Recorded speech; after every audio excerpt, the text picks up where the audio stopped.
Hello there, and welcome to Science for Sleep, where curiosity gets cozy and science takes the scenic route toward rest. I'm glad you're here tonight. Settle in however you like, whether you're lying in bed, resting on a couch, or simply letting the room grow quiet around you. There's no hurry here, no rush to understand everything at once.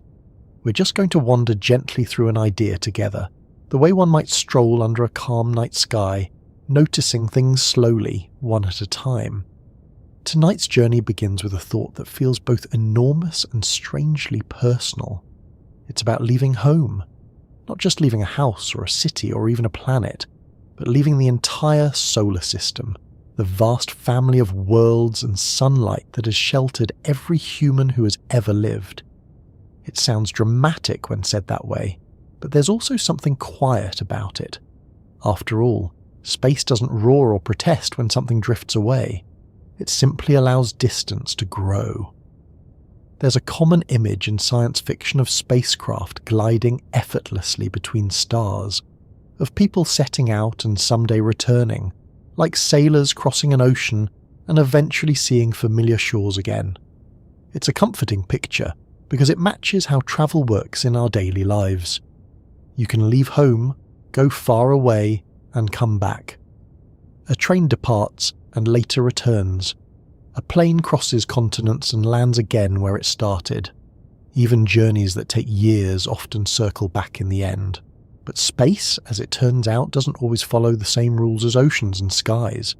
There's a quiet truth hidden in the physics of motion and energy, in the distances between stars and the fragile machinery we send beyond Earth. And that truth is this: leaving the solar system may not be a journey you can undo. It may be, in a very real sense, a one-way trip. We'll take our time with that idea. There's no need to rush toward conclusions. Like most things in the universe, the reasons unfold slowly, layer by layer, and each layer has its own story to tell. Before we go any farther, let me ask you something gentle and simple. Where are you listening from tonight? Maybe you're in a quiet apartment, or a house where the rest of the world has already gone to sleep.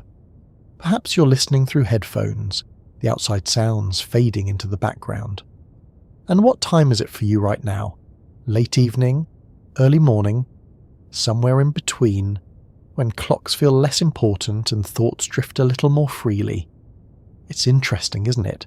How the same moment can be experienced in so many different ways. Right now, somewhere on Earth, the sun is rising. Somewhere else, rain is tapping softly on a window. And somewhere far above, beyond the thin blue air, a handful of spacecraft are already on their slow journeys outward, moving farther from home with every passing second. If you find this kind of quiet exploration soothing, or simply a pleasant way to unwind at the end of the day, I'd be grateful if you considered liking the video or subscribing. It helps this calm little corner of science reach others who might be looking for the same gentle pause. But for now, there's nothing you need to do except listen, breathe, and let your mind wander at its own pace. Let's begin with something familiar. Imagine standing outside on a clear night. The sky stretches overhead, scattered with stars, and somewhere among them is a faint wandering light, perhaps Mars or Jupiter, drifting slowly against the background. It's easy, in moments like that, to feel that space is open and accessible, like a wide plain waiting to be crossed. After all, we've already sent machines to those planets. We've walked on the moon. We've photographed Saturn's rings and landed robots on comets. Step by step, it can seem as if the solar system is becoming smaller, more reachable, more like a map than a mystery. Yet distance in space has a peculiar way of hiding its true scale. Numbers that sound manageable, millions of kilometers, billions of kilometers, begin to lose meaning when there's nothing familiar to compare them to. A car crossing a continent feels like a long journey. A spacecraft crossing the orbit of Neptune travels distances so vast that even light, the fastest thing in the universe, needs hours to make the same trip. And beyond Neptune, beyond the outermost planets, the solar system doesn't simply stop. It stretches outward into regions so sparse and cold that sunlight itself becomes thin and faint. Objects drift there in slow, lonely orbits, remnants from the time when planets were still forming. And farther still lies a boundary that isn't really a line at all, but a gradual fading, where the influence of the sun weakens and the space between stars begins. To leave all of that behind is not like stepping outside a door. It's more like slipping free from an invisible current that has carried you your entire life. Gravity is part of that current. We feel it every day in the simple weight of our bodies, in the way objects fall, in the steady pull that keeps oceans in their basins and air wrapped gently around the planet. But gravity doesn't end at the edge of the atmosphere. It reaches outward, weakening with distance but never truly disappearing. The sun's gravity holds the planets in their paths, keeps comets returning, and guides even distant icy fragments in slow arcs that can last millions of years. To leave the solar system means to overcome that pull completely, to gain enough speed that the sun can never call you back. That might sound straightforward at first. Just go fast enough, you might think, and you'll escape. But speed in space isn't as simple as pressing an accelerator. Every increase in velocity demands energy, and energy in space is precious. Rockets must carry their fuel with them, and every kilogram of fuel adds weight that requires even more fuel to move. It's a delicate balance, like trying to lift yourself by standing in a bucket and pulling upward on the handle. This is one of the quiet reasons why journeys outward are easier than journeys back. When you depart from Earth, you can use the planet's motion, the gravity of other worlds, and carefully plan trajectories to gain speed. Space agencies have become remarkably skilled at this, sending spacecraft on winding paths that borrow energy from passing planets like a series of gentle pushes. But returning from the deep outer regions would require reversing that process, shedding enormous amounts of speed, carrying fuel across distances where there are no refueling stations, no convenient planets waiting to assist. The farther you go, the more difficult it becomes to come back, until the idea of return fades from practical planning altogether. You can see this in the history of space exploration. The Voyager spacecraft, launched in the 1970s, are still travelling outward today. They have crossed the region where the solar wind gives way to interstellar space. They carry golden records, messages intended for any distant intelligence that might one day find them. But there was never any intention of bringing them home. From the moment they left Earth, their journeys were understood to be one way. There's something quietly profound about that. These machines, built by human hands, are moving through darkness billions of kilometers away, never to return, carrying faint echoes of our voices and music into a future we'll never see. And yet, even Voyager is moving slowly by the standards of the cosmos. At its current speed, it would take tens of thousands of years to reach the nearest star if it happened to be heading in exactly the right direction, which it isn't. Space between stars is so vast that leaving the solar system is not the same as arriving anywhere. It's more like stepping off a shore into an ocean so wide that no opposite coast is visible and none may ever be reached. This raises a curious thought. When we speak about leaving the solar system, what does that really mean? Is there a boundary, a moment when you can look back and say, now we are outside? The answer is both yes and no. There are regions where the sun's influence weakens, where the solar wind fades, where interstellar particles begin to dominate. Scientists give these boundaries names: heliopause, termination shock, heliosphere, but in reality, they are gradual transitions, not walls or gates. A spacecraft crossing them doesn't feel a jolt or see a sign. The change is subtle, measured only by instruments and patient observation. And so leaving the solar system is not a single event but a process, a slow drifting away from warmth and light, from familiar gravitational patterns, from the steady presence of the sun in the sky. If you pause for a moment and imagine that journey, it has a certain stillness to it. The sun shrinking behind you, first a bright star, then a slightly brighter point among many. The planets gone, one by one, until only darkness and distant starlight remain. No sounds, no winds, no waves, just the quiet motion of a vessel coasting through an almost perfect vacuum. It's peaceful in a way, but also final, because the deeper you go, the harder it becomes to turn around. This isn't because of any rule or barrier placed by nature.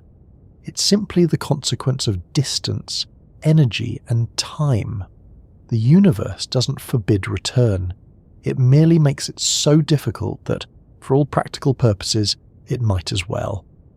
And that brings us gently to the heart of tonight's idea. Leaving the solar system is not impossible. We've already done it, in a sense, with small robotic explorers.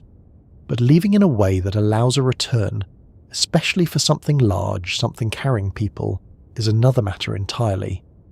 The physics of motion, the limits of propulsion, the immense scale of interstellar space, all of these conspire quietly, patiently, to turn departure into a one-way path.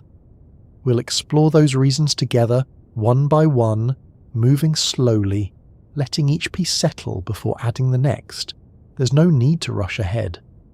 Understanding comes more easily when it unfolds at a calm pace, like watching the night deepen outside a window. For now, just hold the image in your mind of a small spacecraft, far beyond the outer planets, moving steadily outward. No engines firing, no dramatic music, just inertia carrying it forward, kilometre by kilometre, year after year. Behind it, the sun grows dimmer. Ahead, the stars remain impossibly far. Why does the solar system feel so reachable to us in the first place, even though it is so vast? Why does it seem, in our imagination, like a neighbourhood we could wander through, rather than the immense gravitational domain it truly is? It's easy to forget just how large our surroundings really are, especially when every picture we see seems to place planets neatly side by side, lined up like ornaments on a shelf. Textbooks, posters, and even many documentaries compress the solar system into something that looks manageable, almost intimate. Mercury here, Venus there, Earth comfortably nearby, and beyond them the giant planets arranged in tidy sequence. The human mind naturally interprets such images as maps of a place that could be crossed with patience and determination, the way one might travel from one country to another. Yet those familiar diagrams are more like symbols than representations. If Earth were reduced to the size of a marble, the moon would not hover just a few centimetres away. It would be more than a metre distant, separated by an empty stretch of space larger than most people expect. And the next planet outward, Mars, would be many tens of metres away still. Jupiter would lie kilometres off in the distance, and Neptune, the outermost major planet, would be so far away that you might need to drive to reach it. What fills the vastness between these worlds is not a glowing haze or drifting clouds or anything that suggests connection. It is mostly emptiness, an emptiness so complete that a spacecraft travelling for months might pass nothing at all. No landmarks, no nearby objects, no sense of motion except the quiet reading of instruments. And still, despite this reality, the solar system feels close to us. It feels like a region that belongs to us, a place we have begun to explore and, in a sense, to understand. Part of that feeling comes from the steady rhythm of discovery over the past century. Each decade has brought new images, new missions, new evidence that human technology can reach farther than before. The moon once seemed unreachable, then became a place where footprints were left in dust that has not shifted since. Mars went from a distant red star to a landscape we can examine in detail, grain by grain, through the cameras of patient rovers. Step by step, this progress creates an impression of continuity, as though the path outward is simply a matter of continuing what we have already begun. If we can go to the moon, then Mars feels like the next step. If we can send probes to Jupiter and Saturn, then the outer edge of the solar system seems only a matter of time. But this sense of steady expansion can be misleading. because each step outward has required a disproportionately greater effort than the last. Travelling to the moon takes days, travelling to Mars takes months, reaching the outer planets requires years, and leaving the solar system entirely demands decades. The distances do not increase in a straight line. They grow enormously, stretching farther and farther apart until the scale becomes difficult to grasp in ordinary terms. Another reason the solar system feels reachable is that gravity, the force that binds it together, also helps us move within it. Spacecraft rarely fly in straight lines from one planet to another. Instead, they follow curved paths, guided by the gravitational pull of worlds along the way. This technique, often called a gravity assist, allows a spacecraft to gain speed without carrying extra fuel. By passing close to a planet, it can borrow a small portion of that planet's orbital energy, changing its trajectory and increasing its velocity.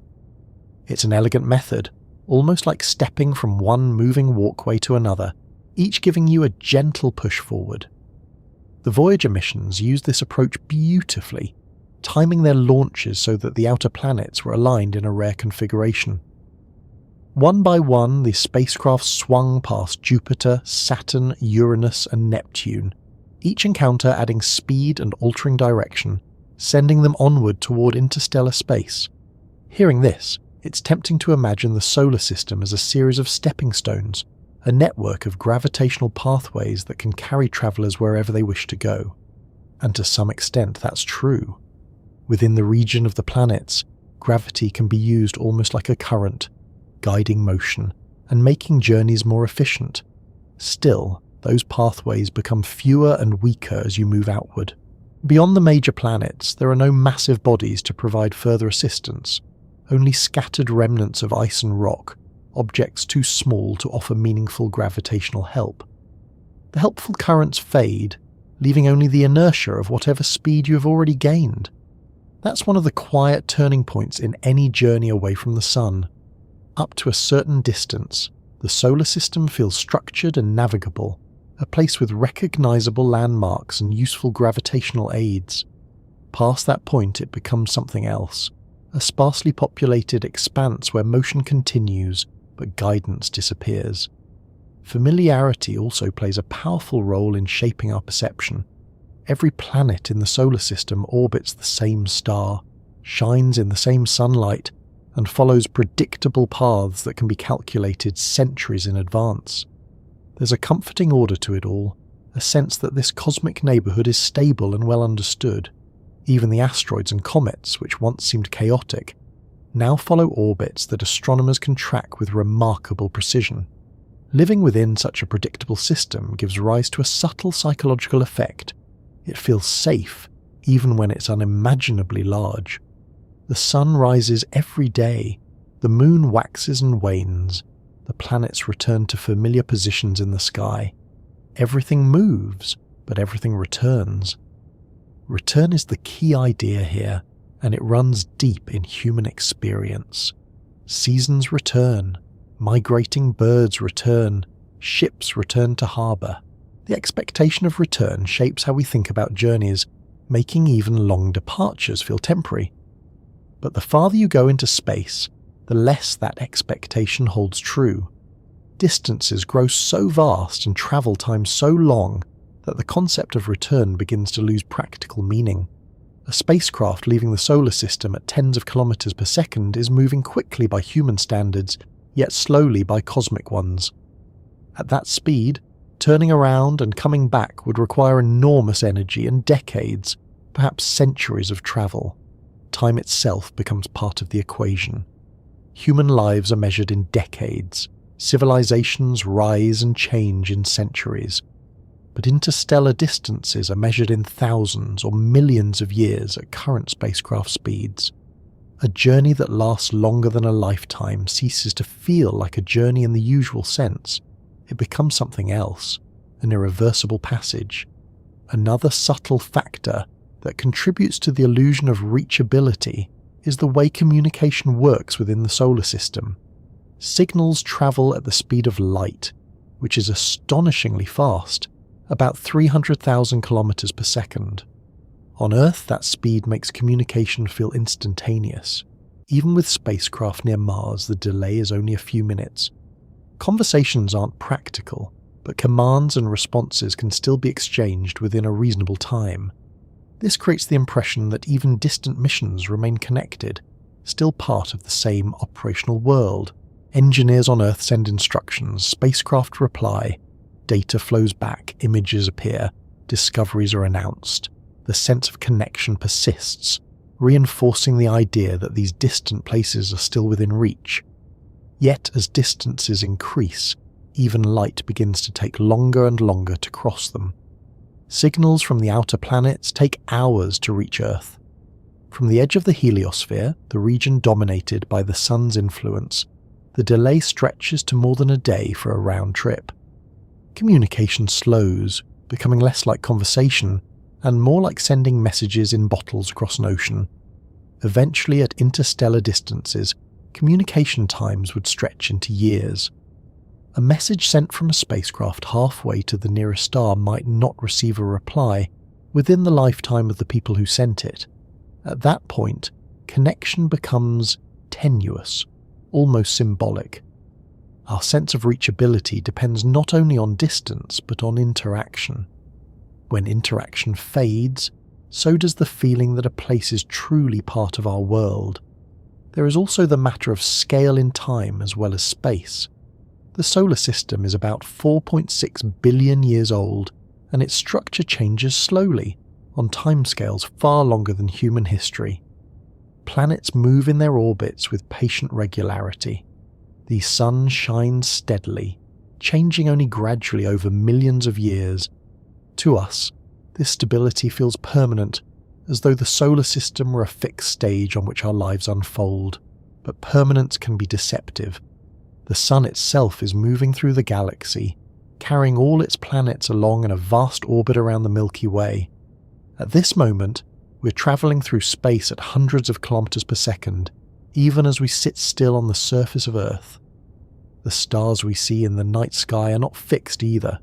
They drift slowly, changing positions over centuries and millennia. In that sense, the solar system is not a stationary home, but a moving one, a kind of cosmic ship sailing through a larger ocean of stars. Leaving it behind is not merely a matter of crossing a boundary. It is stepping off a moving vessel into a sea that stretches in all directions. Considering this, the illusion of reachability begins to fade, replaced by a clearer understanding of what departure truly means. It means not only overcoming the sun's gravity, but also accepting that the place you left will continue moving, carrying with it everything familiar, while you drift on a different path through the galaxy. There's something quietly profound about that realization. Home, in the cosmic sense, is not just a location, but a shared motion, a common journey through space and time. To leave it is to separate from that shared path, to follow a trajectory that diverges more and more with each passing year. And yet, despite all these realities, the solar system will probably continue to feel reachable to us for a long time. Human imagination is resilient, and our history is filled with examples of journeys that once seemed impossible.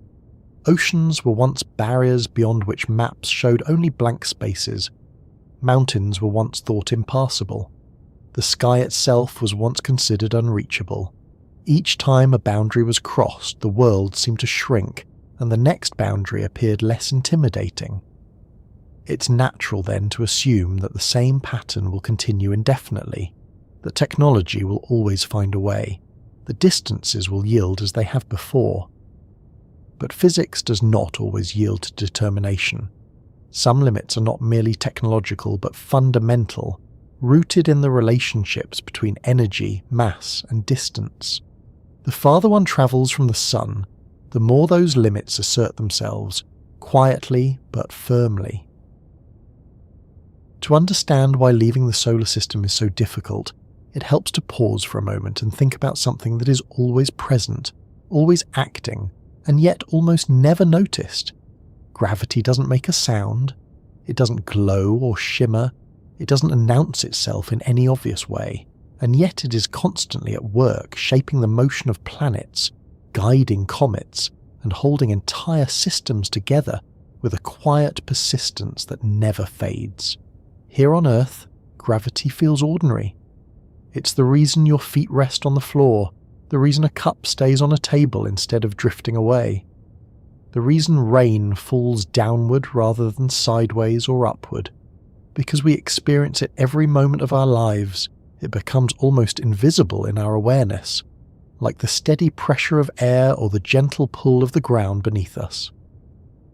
But gravity is not only a local force, it reaches outward, weakening with distance but never truly disappearing. The Earth holds the Moon in its orbit, even though the Moon is hundreds of thousands of kilometers away. The Sun, far more massive than any planet, extends its influence across billions of kilometers, binding the entire solar system into a single slow-moving dance. Every planet, every asteroid, every comet you have ever seen in a photograph is moving under the Sun's gravitational pull. Even objects so distant that sunlight barely touches them still feel that attraction, still follow paths shaped by it. Gravity, in that sense, is less like a rope pulling objects inward and more like a deep valley in the landscape of space itself. Everything tends to move along the slopes of that valley unless something gives it enough energy to climb out. That image of a valley can be helpful. Imagine placing a marble in a shallow bowl. The marble rolls back and forth, gradually settling at the lowest point. To remove it, you must give it enough energy to push it up the side and over the rim. If you don't push hard enough, it will roll partway up and then fall back again, returning to the center.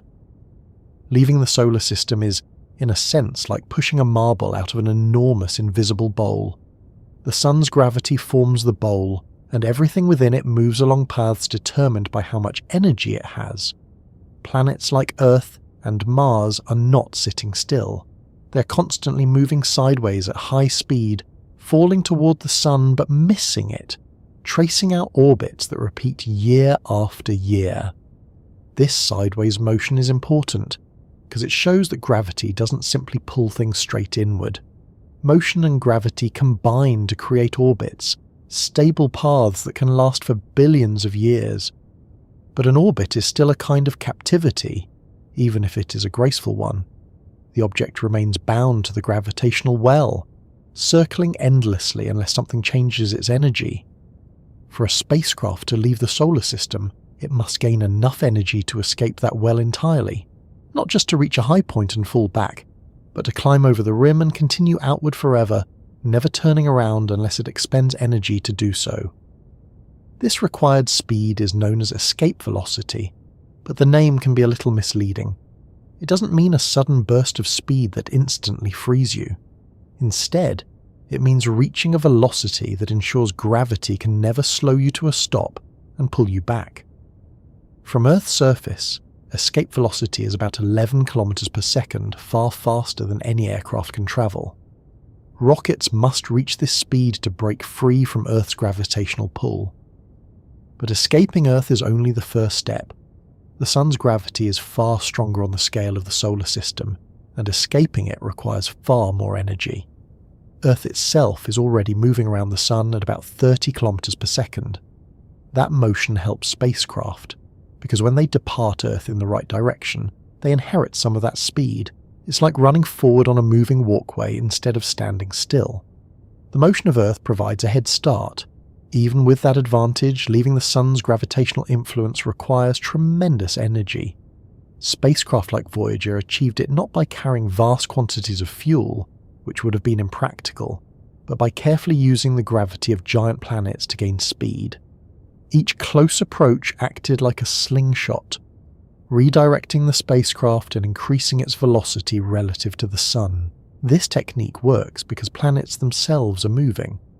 When a spacecraft passes behind a planet in its orbit, it can steal a tiny fraction of that planet's momentum, gaining speed while the planet loses an imperceptible amount. The exchange is so small that it has no noticeable effect on the planet, but for a lightweight spacecraft, it can make the difference between remaining bound and escaping entirely. Even so, the speeds involved are modest by cosmic standards. Voyager 1, one of the fastest human-made objects ever launched, travels at about 17 kilometers per second relative to the Sun. That sounds fast, and it is by everyday measures, but at that speed, it would take more than 70,000 years to reach the nearest star if it were headed in that direction. Gravity's invisible grip is not a wall that must be broken through in a single moment. It is more like a long, gradual slowing. As a spacecraft moves outward, the Sun's gravity continues to pull on it, reducing its speed little by little. If the spacecraft has not reached escape velocity, that slowing will eventually bring it to a stop, after which it will begin to fall back inward, tracing a long, slow arc toward the Sun. Only if its initial speed is high enough will it continue outward indefinitely, its velocity decreasing but never reaching zero. Even then, the Sun's gravity never truly stops acting. The spacecraft remains influenced, its path subtly curved, its speed still changing, though more and more slowly as distance increases. This is an important point, because it reveals something about gravity that is easy to overlook. Gravity does not have a sharp boundary. There is no line you cross where the Sun's pull suddenly disappears. Instead, the influence fades gradually, extending outward forever, though becoming weaker and weaker with distance. That means leaving the solar system is not like stepping outside a door. It is more like walking away from a campfire on a cold night. The warmth fades slowly. The light grows dimmer. Long after the fire is out of sight, a faint glow may still be visible, and the warmth may still be just barely felt. In the same way, a spacecraft travelling far beyond the planets is still, in a subtle sense, within the Sun's reach. The gravitational influence is tiny, but it never entirely vanishes. Another aspect of gravity makes return journeys especially difficult. To leave the solar system, a spacecraft needs enough energy to escape the Sun's pull. But to come back, it would need to shed that energy again, slowing itself enough to fall inward rather than continuing outward. Slowing down in space is not easy. On Earth, friction with air and contact with the ground naturally reduce motion. A car slows when you release the accelerator because of air resistance and rolling friction. But in the near-perfect vacuum of space, there is nothing to slow you unless you actively fire engines in the opposite direction. That means any spacecraft hoping to return would need to carry enormous amounts of fuel to decelerate, fuel that would also need to be accelerated during departure, increasing the energy required at every stage. The farther you travel, the more energy you must remove to come back, and the more impractical the journey becomes. Gravity, in this sense, acts like a kind of one-way slope. Going downhill, gaining speed with the help of planetary gravity and the motion of Earth, is relatively efficient. Climbing back uphill, against the pull of the Sun, and without the benefit of atmospheric braking or nearby massive bodies, is vastly more demanding. There is also a quieter effect at work, one that becomes significant over very long distances. The solar system itself is moving through the galaxy, orbiting the centre of the Milky Way at hundreds of kilometers per second. This spacecraft leaving the solar system is not leaving a stationary point but a moving one, and matching that motion again after travelling far away would require precise navigation and additional energy. Over decades and centuries, even small differences in velocity and direction can lead to enormous separations. A spacecraft drifting through interstellar space would gradually find that the solar system is no longer where it once was relative to the background of stars. Returning would not simply mean turning around, it would mean calculating and matching a moving target across vast distances. All of this makes gravity's role in shaping journeys both subtle and profound. It is not merely a force that holds planets in place. It is a sculptor of paths, a silent guide that determines what is easy, what is difficult, and what may be practically impossible. And yet, gravity is also what makes the solar system feel like home. The same force that makes departure so difficult is the one that keeps Earth in a stable orbit, maintaining the conditions that allow oceans to remain liquid, climates to persist, and life to flourish. Without the sun's gravitational hold, Earth would drift into the darkness, a frozen world wandering between stars. There is a certain symmetry in that idea. The force that nurtures life here also makes leaving permanently one of the most demanding journeys imaginable. If you imagine again that small spacecraft drifting outward, year after year, you can picture gravity at work in a quiet way. No visible tether connects it to the sun, yet its motion is still shaped by that distant star. Its speed decreases slowly, almost imperceptibly, as it climbs higher and higher out of the gravitational well. Eventually it reaches a point where the sun's pull becomes so faint that other influences begin to matter more. The gravity of passing stars, the gentle tides of the galaxy itself. At that distance, the solar system is no longer the dominant force shaping its path.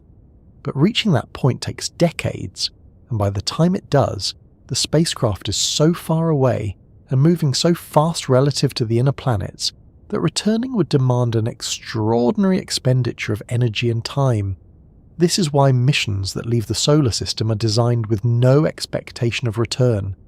Engineers and scientists plan them as outward journeys from the very beginning, knowing that gravity's invisible grip, once overcome, becomes a barrier in the opposite direction. And so gravity, quiet and unseen, plays a central role in turning departure into a one-way path. It shapes the energy required to leave, the difficulty of slowing down, and the immense scales of time involved in any attempt to reverse course.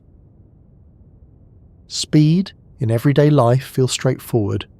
You press a little harder on a car's accelerator, and the scenery begins to pass more quickly. A train moves faster than a bicycle, an airplane faster than a train, and the differences, though impressive, still exist within a range that the human mind can grasp. Even the fastest aircraft cross continents in hours, and the distances involved remain tied to familiar experiences of travel and geography. Space, however, changes the meaning of speed in ways that are not immediately obvious. The distances are so vast, and the forces involved so subtle yet persistent, that reaching a certain velocity is not just a matter of arriving sooner. It determines whether you arrive at all, whether you remain bound to a gravitational system, or whether you slip free of it forever. This is where the idea of escape velocity becomes essential. It is one of those concepts that sounds technical at first, but turns out to describe something quite intuitive. Escape velocity is simply the speed an object must reach to overcome the gravitational pull of another body without needing further propulsion. If you reach that speed, gravity will never bring you back, even though it continues to act on you, slowing you gradually as you move farther away. To picture this, it can help to imagine throwing a ball straight upward. If you toss it gently, it rises a short distance and falls back into your hand. Throw it harder, and it climbs higher before returning. Throw it harder still, and it rises higher again. But no matter how strong your throw, the ball eventually stops and falls back, because Earth's gravity slows it down until its upward motion ends. Now imagine a throw so powerful that the ball never stops rising, never reverses direction, never falls back. That would mean it had reached escape velocity. It would continue moving away from Earth forever, slowing all the while but never quite coming to a halt. For Earth, that speed is about 11 kilometers per second, roughly 40,000 kilometers per hour. Rockets launching from Earth must reach at least this speed, or they will remain gravitationally bound and eventually fall back. Yet escaping Earth is only the first step. Earth itself orbits the Sun, and even after a spacecraft leaves Earth's gravity behind, it is still deep within the Sun's gravitational well. To leave the solar system entirely requires reaching escape velocity from the Sun, which is much higher when measured from Earth's orbit. Fortunately, spacecraft already possess a portion of this velocity simply by sharing Earth's motion. Earth travels around the Sun at about 30 kilometers per second, and anything launched from Earth carries that motion along with it. This means a spacecraft does not need to generate all the necessary speed on its own. It begins its journey already moving swiftly through space. Even though that motion is not noticeable to us on the surface, still, achieving solar escape velocity demands careful planning and enormous energy. Rockets provide the initial boost, but beyond that, gravity assists from planets often play a decisive role. Without them, the amount of fuel required would be impractically large. What makes escape velocity so significant is not just the number itself, but what it represents. Crossing that threshold changes the nature of the journey. Below escape velocity, motion is temporary in a certain sense. An object may travel far, but gravity ensures that its path eventually curves back inward. Above escape velocity, the path becomes open-ended. The object is no longer confined to an orbit that returns it to its starting region. In practical terms, this means that once a spacecraft has escaped the Sun's gravitational hold, returning becomes vastly more difficult. To come back, it must shed enough energy to fall inward again, essentially reversing the conditions that allowed it to escape in the first place. This reversal is far harder than the departure.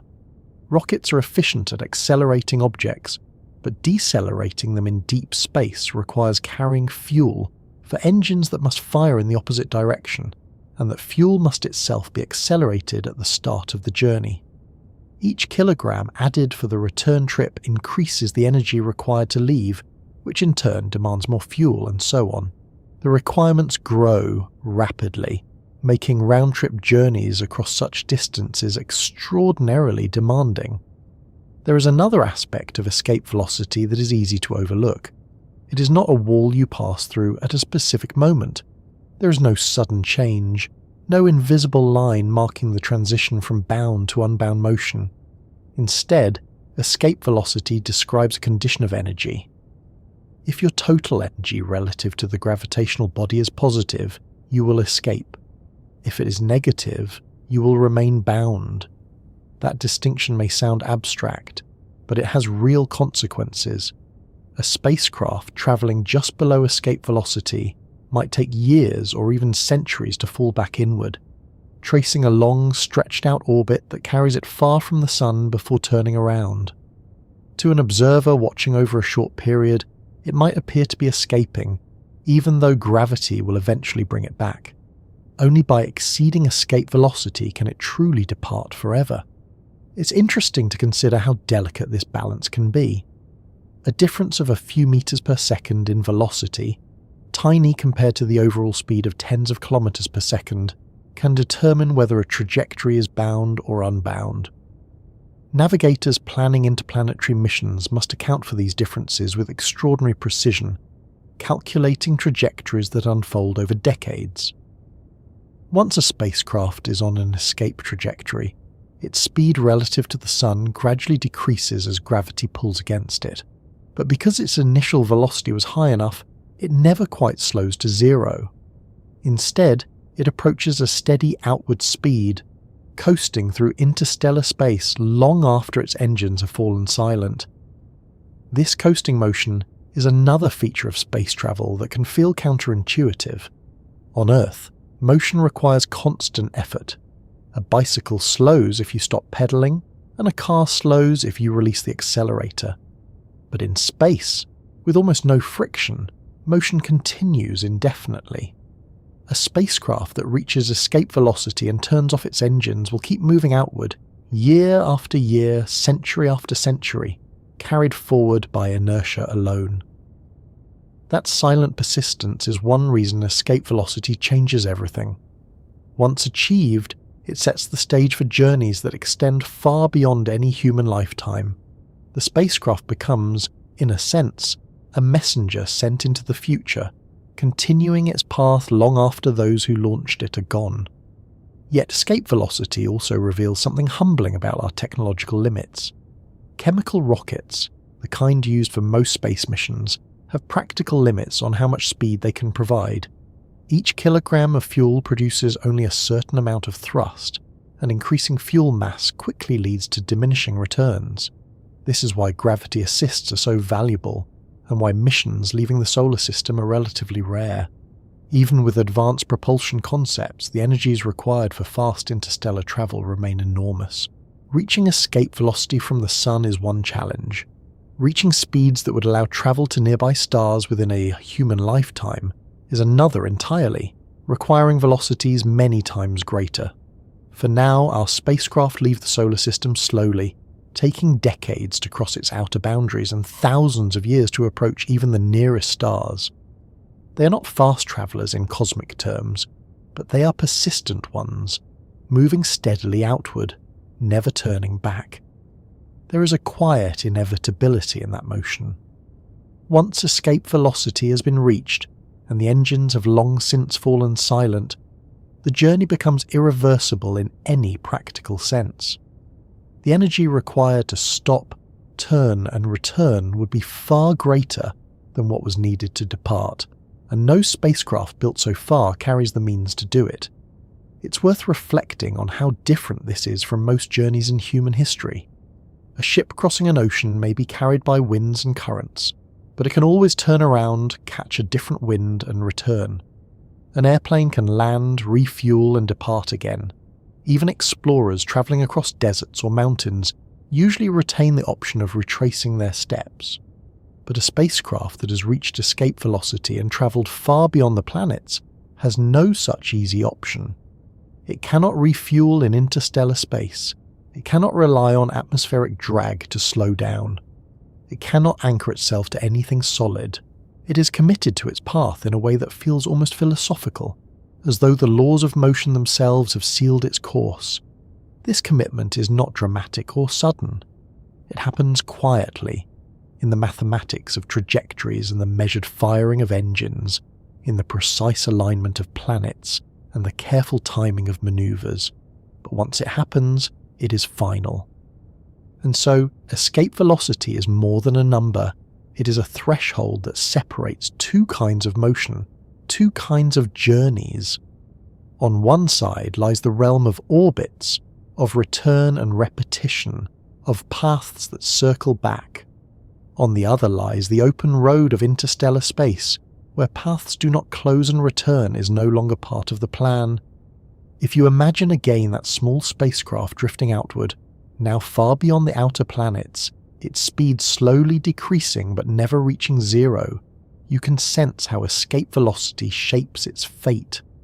The sun grows dimmer behind it, the stars ahead remain distant, and the path it follows stretches onward without end.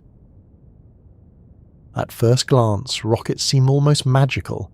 A column of fire erupts beneath a machine made of metal and electronics, and something heavier than any aircraft ever built rises into the sky, climbing steadily until it disappears into the darkness above the atmosphere. The spectacle is so dramatic that it's easy to imagine rockets as powerful beyond measure, engines capable of pushing anything anywhere if only we built them large enough. But rockets are not magical at all. They are bound very strictly by the laws of physics, and those laws impose limits that become more severe the farther you try to travel. The deeper one looks into how rockets actually work, the clearer it becomes that there is a practical boundary to what they can accomplish, especially when the journey involves leaving the solar system and returning again. The principle behind a rocket is simple. To move forward, it throws mass backward. Fuel burns in a combustion chamber, producing hot gas that expands rapidly and escapes through a nozzle. As the gas rushes out, the rocket is pushed in the opposite direction. This is Newton's third law in action. For every action, an equal and opposite reaction. That principle works beautifully, but it comes with an unavoidable consequence. A rocket must carry the mass it intends to throw backward. The fuel that provides thrust also adds weight, and that weight must itself be lifted and accelerated. This creates a problem that engineers call the tyranny of the rocket equation, a phrase that sounds dramatic but reflects a very real constraint. The rocket equation describes how much fuel is required to achieve a certain change in velocity, often called delta V. The relationship is not linear. Doubling the required velocity does not merely double the fuel requirement, it increases it exponentially. Each additional increment of speed demands disproportionately more fuel, and that fuel increases the mass of the rocket, which in turn requires even more fuel to accelerate. It becomes a cycle that quickly runs into practical limits. There comes a point where adding more fuel no longer helps, because the fuel needed to lift that additional fuel becomes overwhelming. Engineers can improve efficiency, reduce structural weight, and design better engines, but the fundamental relationship remains. This is why rockets are built in stages. When a rocket launches, large booster stages burn their fuel and then detach, falling away so that the remaining vehicle is lighter. By shedding empty tanks and engines, the rocket avoids carrying unnecessary mass into space. Staging is one of the key techniques that makes spaceflight possible at all.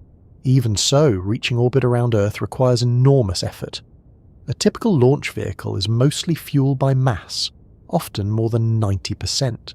The actual payload, the spacecraft or satellites at the top, represents only a tiny fraction of the total weight at liftoff, and orbit is only the beginning.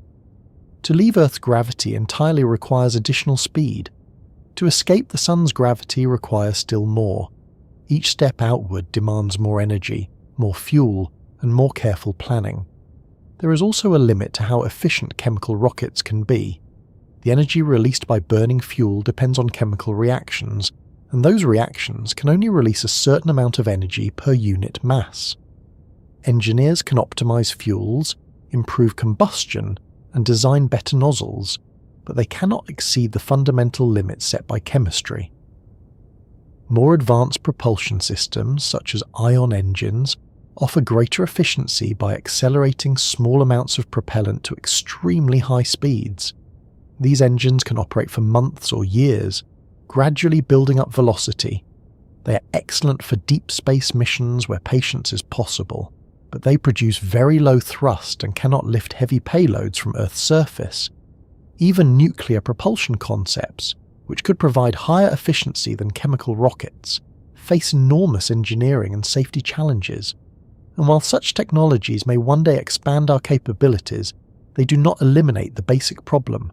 Accelerating mass to high speeds requires vast amounts of energy, and carrying that energy with you adds weight that must itself be accelerated.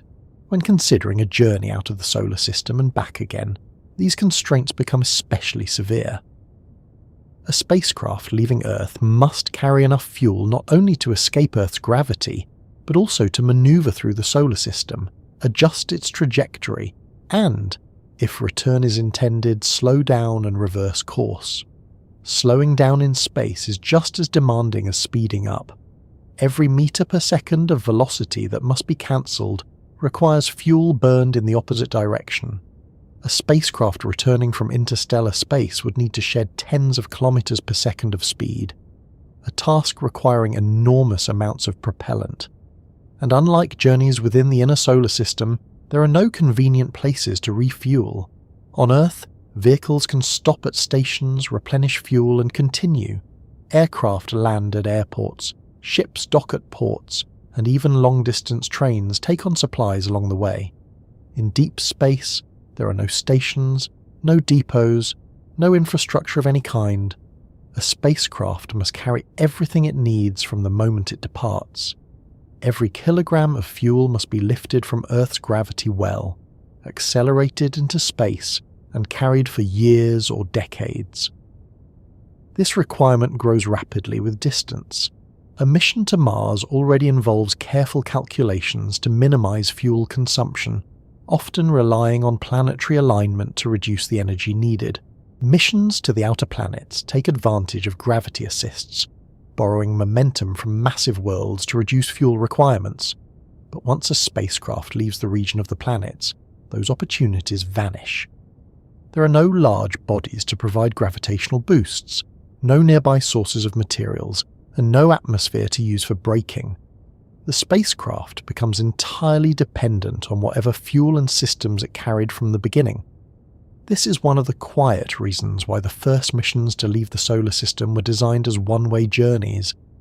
Engineers knew that carrying enough fuel to return would make the spacecraft far heavier, requiring larger rockets to launch them, which in turn would require more fuel still. the requirements would spiral upward until the mission became impractical. Another limitation comes from the reliability of machinery over long periods. Rockets and spacecraft are complex systems with many components that must function correctly. Even with careful design and redundancy, parts wear out, electronics degrade, and materials age under exposure to radiation and extreme temperatures. A journey lasting decades places extraordinary demands on every component. Planning a return trip that might require centuries would mean designing systems capable of operating far longer than any current technology has demonstrated. The longer the journey, the more likely it becomes that something will fail, and in the emptiness of deep space there is no repair facility, no rescue mission waiting nearby. Energy for onboard systems is another constraint. Spacecraft travelling far from the sun cannot rely on solar panels because sunlight becomes too weak. Instead, they use radioisotope thermoelectric generators, devices that convert heat from the decay of radioactive materials into electricity. These power sources are reliable, but limited. Their output declines slowly over time, and eventually there is not enough energy to operate instruments or transmit signals. This gradual fading of power has already been observed in spacecraft like Voyager. Instruments have been turned off one by one to conserve energy, extending the mission as long as possible. Even so, the time will come when communication ends, not because the spacecraft has stopped moving, but because it no longer has the power to speak. All of these limits, fuel, propulsion efficiency, reliability, and energy supply, combine to shape what rockets can realistically achieve. They do not prevent us from exploring the solar system, but they make certain kinds of journeys far more difficult than they might appear in stories or films. It is sometimes tempting to imagine that future technology will remove these limits entirely, allowing spacecraft to travel freely between stars as ships cross oceans. And it is true that new propulsion methods may one day make interstellar travel more practical. Concepts involving fusion propulsion, antimatter, or light sails are being studied, each offering the possibility of higher speeds and greater efficiency. Yet even these advanced ideas face challenges rooted in fundamental physics. Energy must still be generated, stored, and directed. Heat must still be managed. Structures must still withstand the stresses of acceleration and the hazards of interstellar space. There is no indication that travel between stars will ever be easy, and return journeys will likely remain far more demanding than departures. For now, rockets remain our primary means of reaching space, and their limits are real and measurable. They can send probes to distant worlds, place telescopes in orbit, and even carry humans to the moon, but they cannot yet support round trips beyond the outer solar system. This does not diminish their achievements. On the contrary, it highlights how remarkable it is that we have reached as far as we have. Every mission to the outer planets, every spacecraft that has crossed the heliopause, represents an extraordinary triumph of engineering and patience. Still, the limits remain, quiet and persistent, shaping every plan and every trajectory. They are part of the reason why leaving the solar system is, in practical terms, a one-way journey. The fuel required to come back is simply too great, the energy demands too high, and the infrastructure needed to support such travel does not yet exist. And so spacecraft continue to depart, carrying instruments and messages into the darkness, knowing from the moment of launch that they will never return. Their paths are set by the fire of their engines and the gravity of the worlds they pass, and once they move beyond the reach of those worlds, they travel onward alone. There is a quiet assumption that slips into the mind whenever we picture the solar system. We imagine it as something stable and centred, the sun fixed in place, the planets circling in orderly paths, everything contained within a kind of cosmic snow globe.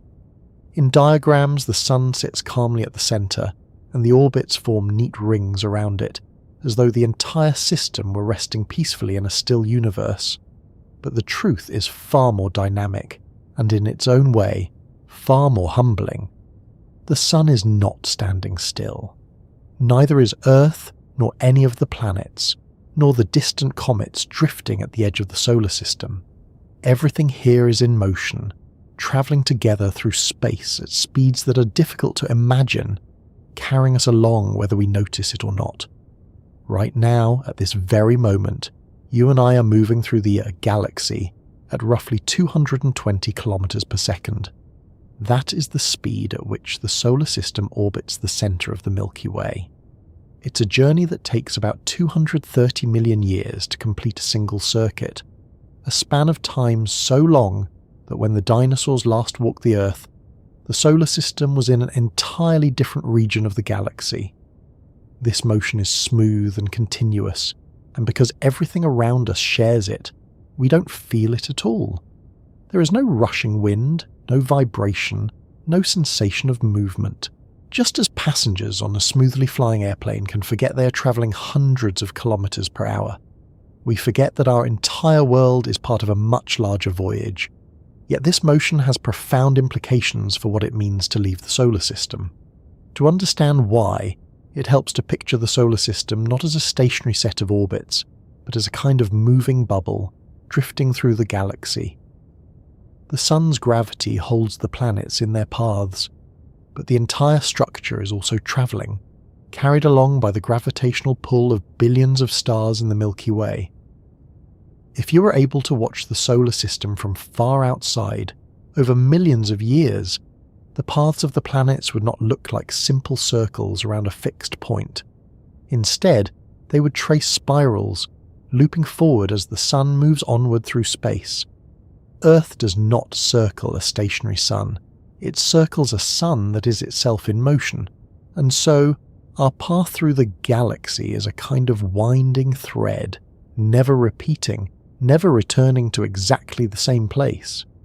This realization changes the meaning of departure. Leaving the solar system is not like stepping off a dock onto still water. It is more like stepping off a moving ship into an ocean that is itself in motion. The place you left behind is not waiting for you at a fixed location.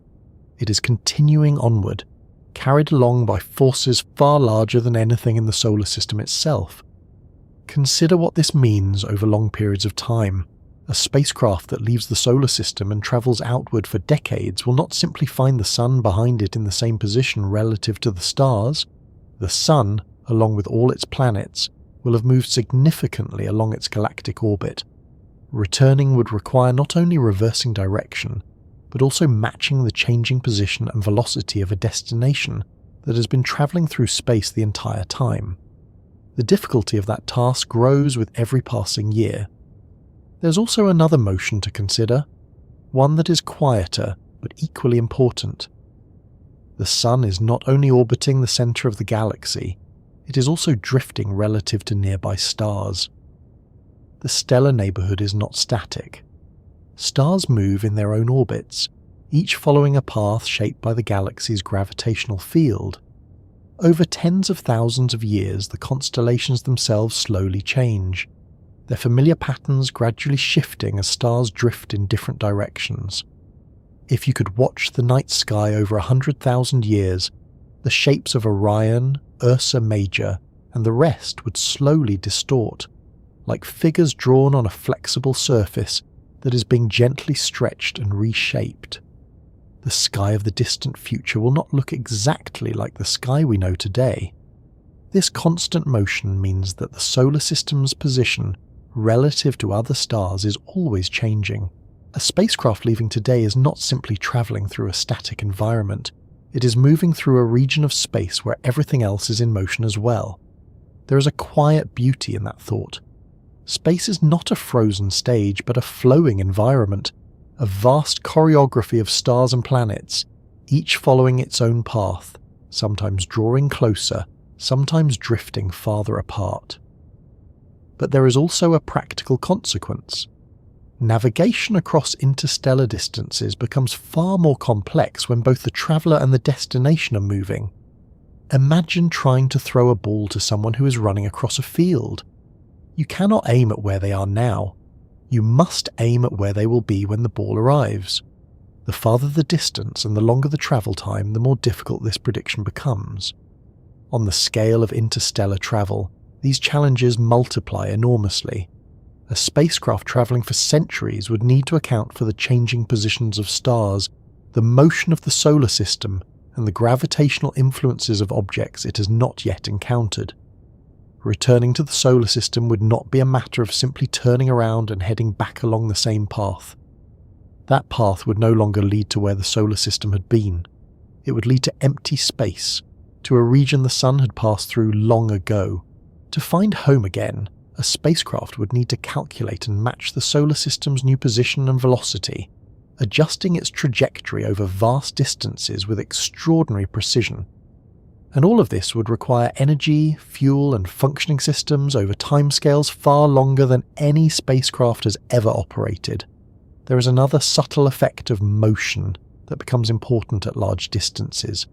The galaxy itself exerts gravitational forces not strong enough to dominate within the solar system, but significant over interstellar scales.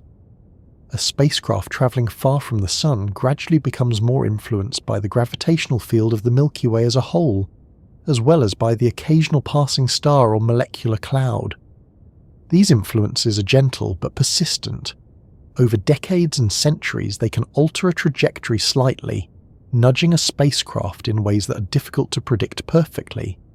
The farther one travels, the more these small effects accumulate, and the more challenging it becomes to retrace a precise path back to the starting point. All of this contributes to the quiet truth that leaving the solar system is not just about overcoming gravity or achieving escape velocity. It is about departing from a moving system into an environment where motion is the rule rather than the exception. And there is something else to consider, something that is easy to overlook because it unfolds so slowly. The sun itself is not eternal in its present form. Over billions of years it will change, growing brighter, eventually expanding into a red giant long after humanity, in its current form, is gone. The solar system we know today is only a temporary arrangement in a much longer story. That doesn't affect the practicalities of missions lasting decades or centuries, but it does remind us that even the most stable structures in the universe are part of ongoing change. Nothing stands still forever, not even stars. Reflecting on this can shift the way we think about journeys. On Earth, returning home usually means returning to a place that is much the same as when you left it. A house remains where it was built. A city grows and changes but stays rooted in the same landscape. Even continents drift so slowly that their motion is imperceptible within a lifetime. In space, the scales are different. Home is not anchored to a fixed point. It is part of a system in motion, and the longer you're away, the farther that system travels. There is a gentle irony in this. The solar system feels like a stable refuge, a place of predictable orbits and familiar rhythms. Yet on the scale of the galaxy, it is a traveller, carrying us through space on a journey that began billions of years ago and will continue long after we're gone. When a spacecraft leaves the solar system, it is not merely leaving a place.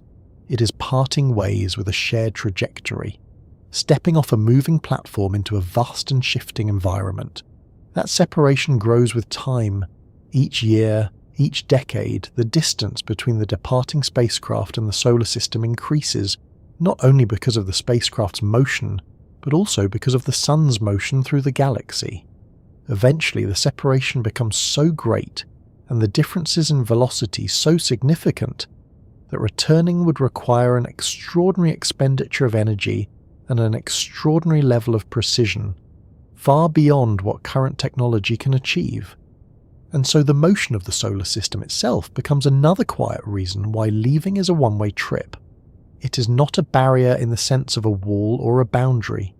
It is a gradual divergence, a growing separation in space and time that makes return less and less practical with every passing year. If you were to ask where the solar system ends, the first answer that might come to mind would be simple. It ends at the orbit of the last planet. Neptune circles the Sun at an immense distance, far beyond the warmth that sustains life on Earth, and for many years it was natural to think of that distant orbit as the outer boundary of our celestial neighbourhood. Beyond Neptune surely must lie the true beginning of interstellar space. But that tidy picture, like many tidy pictures in astronomy, turns out to be incomplete. The solar system does not end at Neptune, or even at Pluto, or at any single clearly marked boundary. Instead, it fades gradually, its influence stretching outward into regions so vast and sparse that the transition from home to elsewhere becomes almost impossible to pinpoint.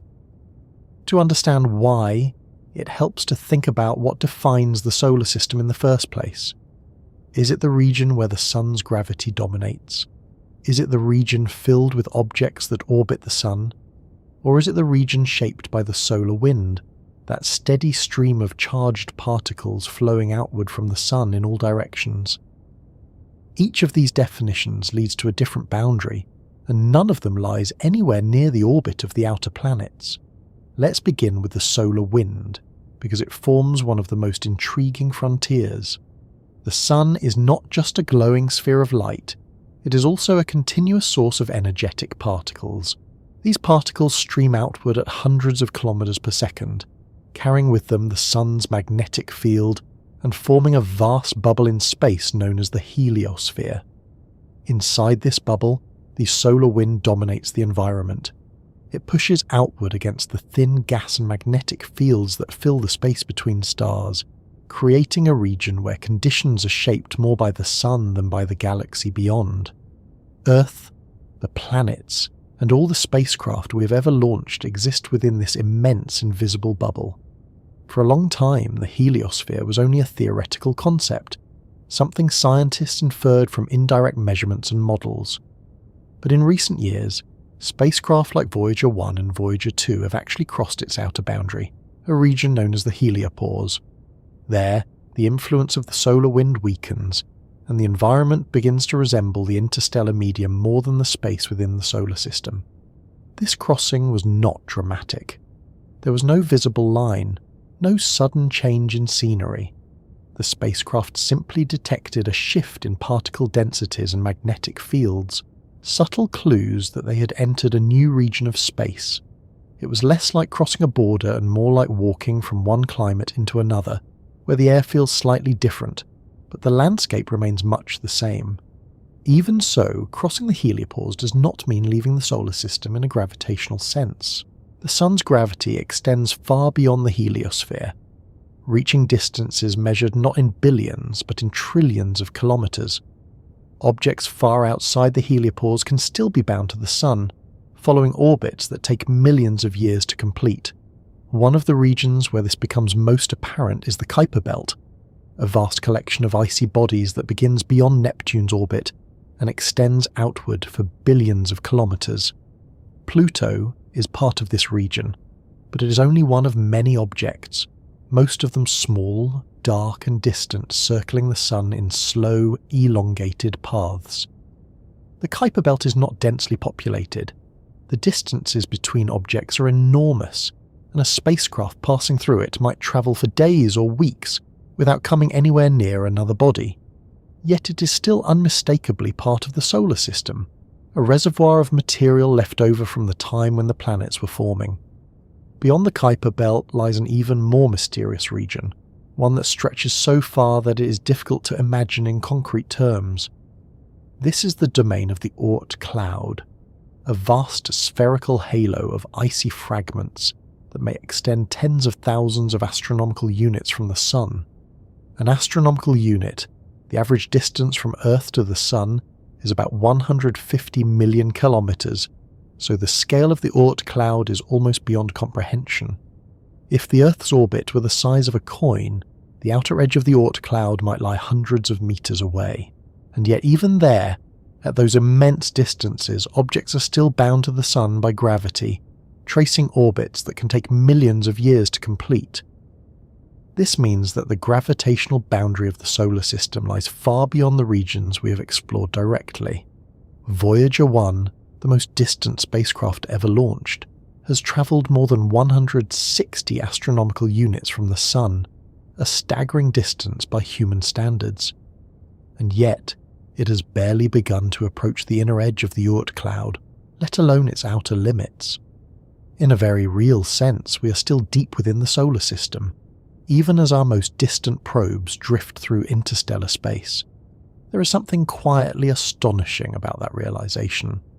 The solar system is not merely a collection of planets, but a vast gravitational domain extending trillions of kilometers in every direction. It is less like a city and more like a continent, its edges fading into the surrounding ocean in ways that are difficult to define precisely. This gradual fading has practical consequences for any journey outward. A spacecraft leaving the solar system does not simply cross a boundary and enter a completely different environment. Instead, it passes through layers, each one slightly less influenced by the sun than the last. The solar wind weakens, the density of interplanetary dust decreases, the number of orbiting objects dwindles, and the background of interstellar particles becomes more noticeable. At each stage, the spacecraft is still, in some sense, within the solar system, though less and less firmly bound to it. This layered structure also means that leaving the solar system takes a very long time. Even travelling at tens of kilometers per second, it takes decades to cross the region of the planets, centuries to traverse the inner reaches of the Oort cloud, and perhaps tens of thousands of years to move beyond its outermost boundaries. When we speak of spacecraft leaving the solar system, we're often referring to crossing the heliopause because it provides a measurable and meaningful milestone. But in terms of gravity and long-term trajectories, the true boundary lies much farther out, in regions we have not yet explored directly. All of this contributes to the quiet realization that the solar system is far larger than it appears in diagrams or even in most scientific illustrations. It is not a compact cluster of worlds, but a vast sphere of influence, a region shaped by the sun's gravity and history, extending outward into the depths of interstellar space. And this brings us back to the idea of a one-way journey. The farther you travel from the sun, the weaker its gravitational pull becomes, but the more energy it would take to return. Distance itself becomes a barrier, not because of any physical obstruction, but because of the time and fuel required to reverse course. Imagine travelling outward for decades, reaching the distant fringes of the heliosphere. Turning around would mean not only accelerating back toward the sun, but also matching the motion of the planets, navigating through the gravitational fields of the outer worlds, and eventually slowing down enough to enter orbit or land. Every step of that return journey would require energy, and energy in space is precious. There's also the matter of navigation. In the inner solar system, spacecraft can use the positions of planets and the sun as references, precise landmarks against which to measure their trajectories. Farther out, those landmarks grow dim and distant. The sun itself becomes just another bright star in the sky, and the planets are invisible without powerful instruments. Navigating across such distances requires extraordinary precision, and even tiny errors can accumulate over years, leading to deviations of millions of kilometers. Correcting those errors requires fuel, which must be carried from the beginning of the mission. Another subtle factor comes into play as well. The farther a spacecraft travels, the more it becomes subject to influences beyond the solar system. The gravitational pull of passing stars, the tidal forces of the galaxy, and the pressure of interstellar gas and dust all begin to shape its motion. These effects are small, but over decades and centuries they can alter trajectories in ways that are difficult to predict perfectly. Returning to the solar system would mean not only reversing direction, but also compensating for all of these influences, matching the changing position and velocity of a system that is itself moving through the galaxy. All of this happens gradually, quietly, without any dramatic moment when the journey becomes irreversible. There is no point at which a spacecraft suddenly finds that return is impossible. Instead, the difficulty increases steadily with distance, until the energy and time required become so great that return is no longer practical. And so leaving the solar system is less like stepping across a threshold and more like walking into a desert that grows wider and more empty with every step. At first, turning back would be easy. A little farther on, it would be difficult. Farther still, it would be nearly impossible. By the time you reach the farthest edges of the sun's influence, the idea of return has faded into something more like a memory than a plan. Far beyond the orbit of Neptune, past the scattered worlds of the Kuiper Belt, there comes a region where the solar system begins to feel less like a structured system of planets and more like a fading memory. The sun is still there, still exerting its pull, but the familiar architecture of orbits and well-known objects gives way to something quieter, more diffuse, and far more mysterious. This distant realm is known as the Oort cloud, and it may be the true outer frontier of the sun's influence. It is difficult to describe the scale of the Oort cloud in ordinary terms, because nothing in everyday life provides a useful comparison. Even the distances between planets, which already seem enormous, are small in comparison. If the orbit of Neptune were the size of a coin placed on a table, the outer edge of the Oort cloud might lie kilometers away. And in between, there would be almost nothing, just darkness, scattered particles, and occasional icy bodies drifting in vast elongated orbits that take millions of years to complete. What makes the Oort cloud especially intriguing is that no one has ever seen it directly. Its existence is inferred from the behaviour of long-period comets, those rare visitors that appear in the inner solar system after journeys lasting tens of thousands or even millions of years. Their paths suggest that they originate from a distant spherical reservoir of icy objects surrounding the solar system in all directions, a halo rather than a disk. This spherical shape is important because it tells a story about how the Oort cloud likely formed. In the early days of the solar system, when the planets were still taking shape, countless smaller objects were scattered by gravitational encounters with the giant planets, especially Jupiter and Saturn. Many of these objects were flung outward, far beyond the region where planets could form. Their orbits stretched and tilted until they formed a vast, diffuse cloud surrounding the sun. Some of those objects were ejected completely, becoming wanderers between the stars. Others remained bound, moving so slowly and so far away that they have barely changed their positions in billions of years. The Oort cloud, in that sense, is like a fossil record of the solar system's youth, a collection of fragments preserved in deep cold and darkness, carrying with them the chemical signatures of an era long past. Temperatures in this region are unimaginably low, only a few degrees above absolute zero. Sunlight is so faint that it would appear no brighter than a particularly luminous star seen from Earth. Shadows, if they could be cast at all, would be soft and indistinct. Any spacecraft travelling there would experience a sky almost entirely black, with the sun reduced to a bright point among many others.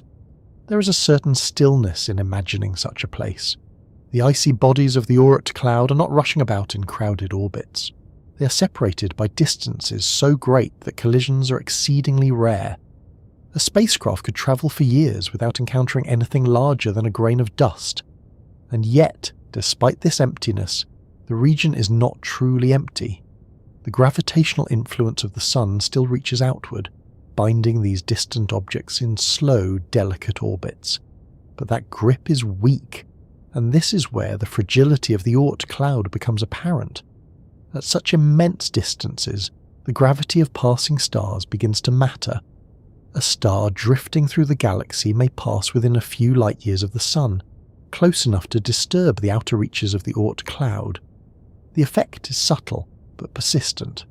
Over millions of years, these stellar encounters can nudge icy bodies from their orbits, sending some inward toward the sun as comets, and others outward into interstellar space.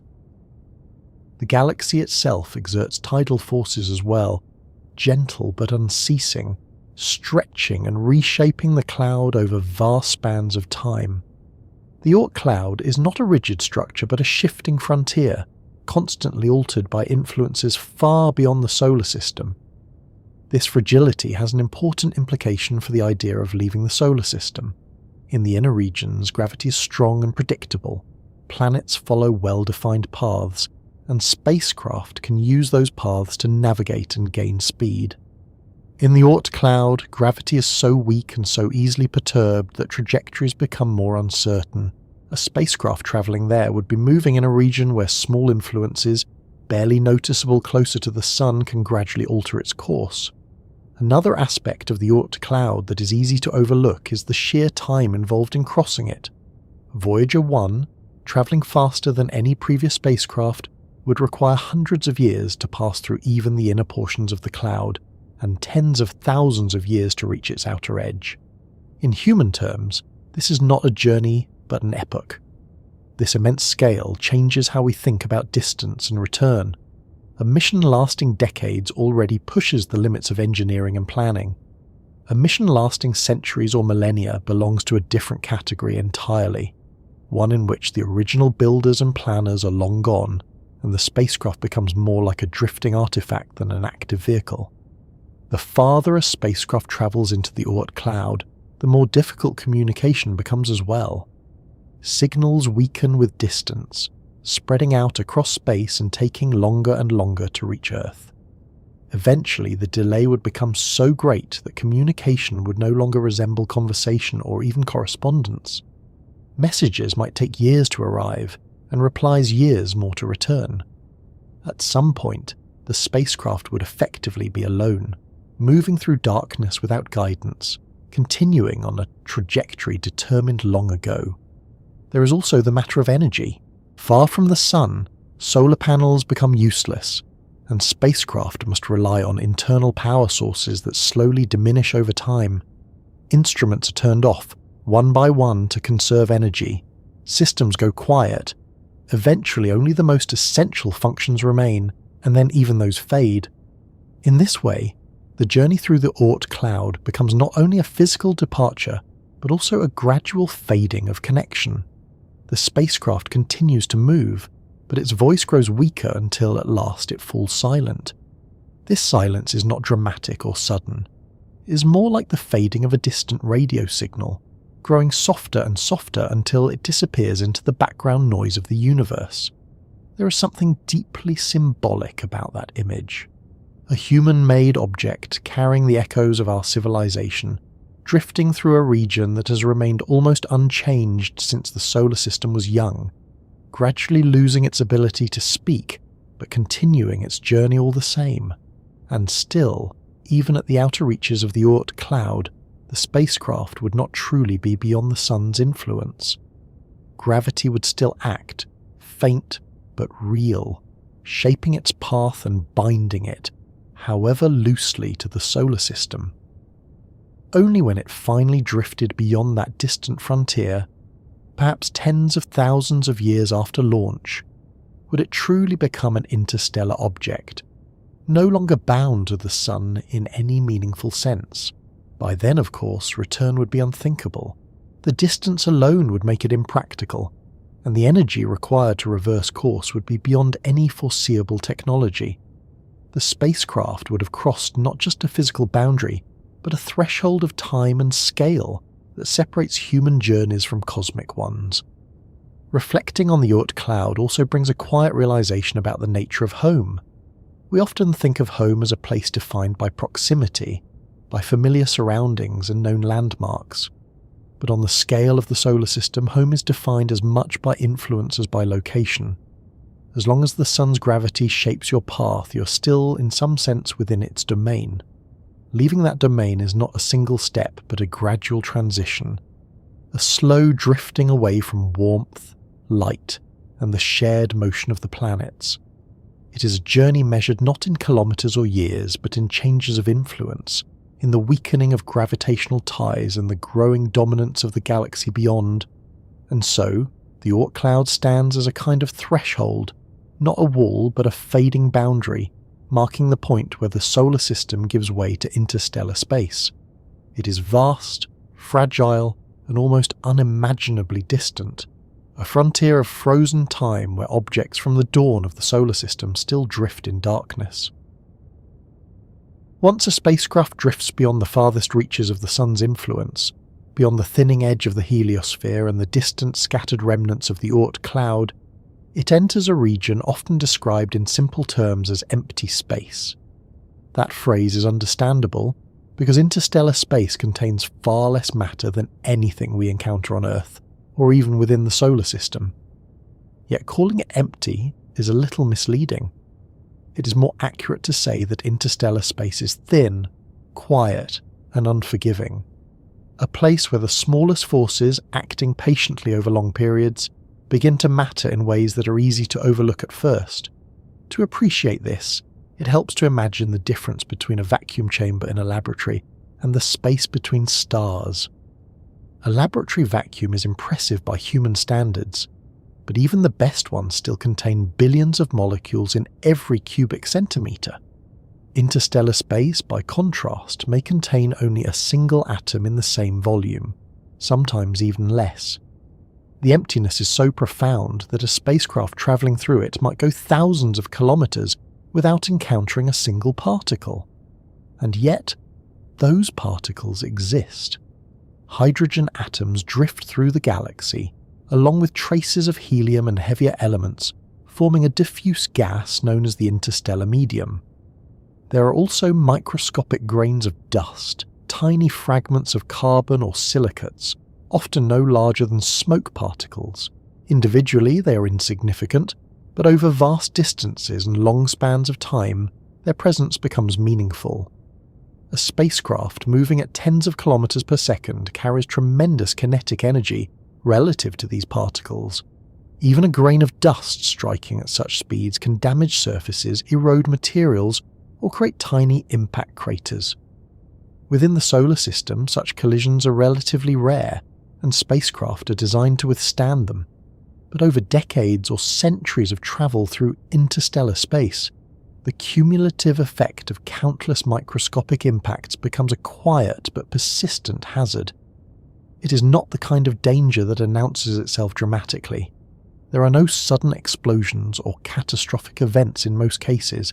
Instead, surfaces gradually degrade. Instruments become less reliable. Protective coatings wear away. Tiny cracks form and materials weaken under the combined effects of impacts, radiation, and extreme temperature changes.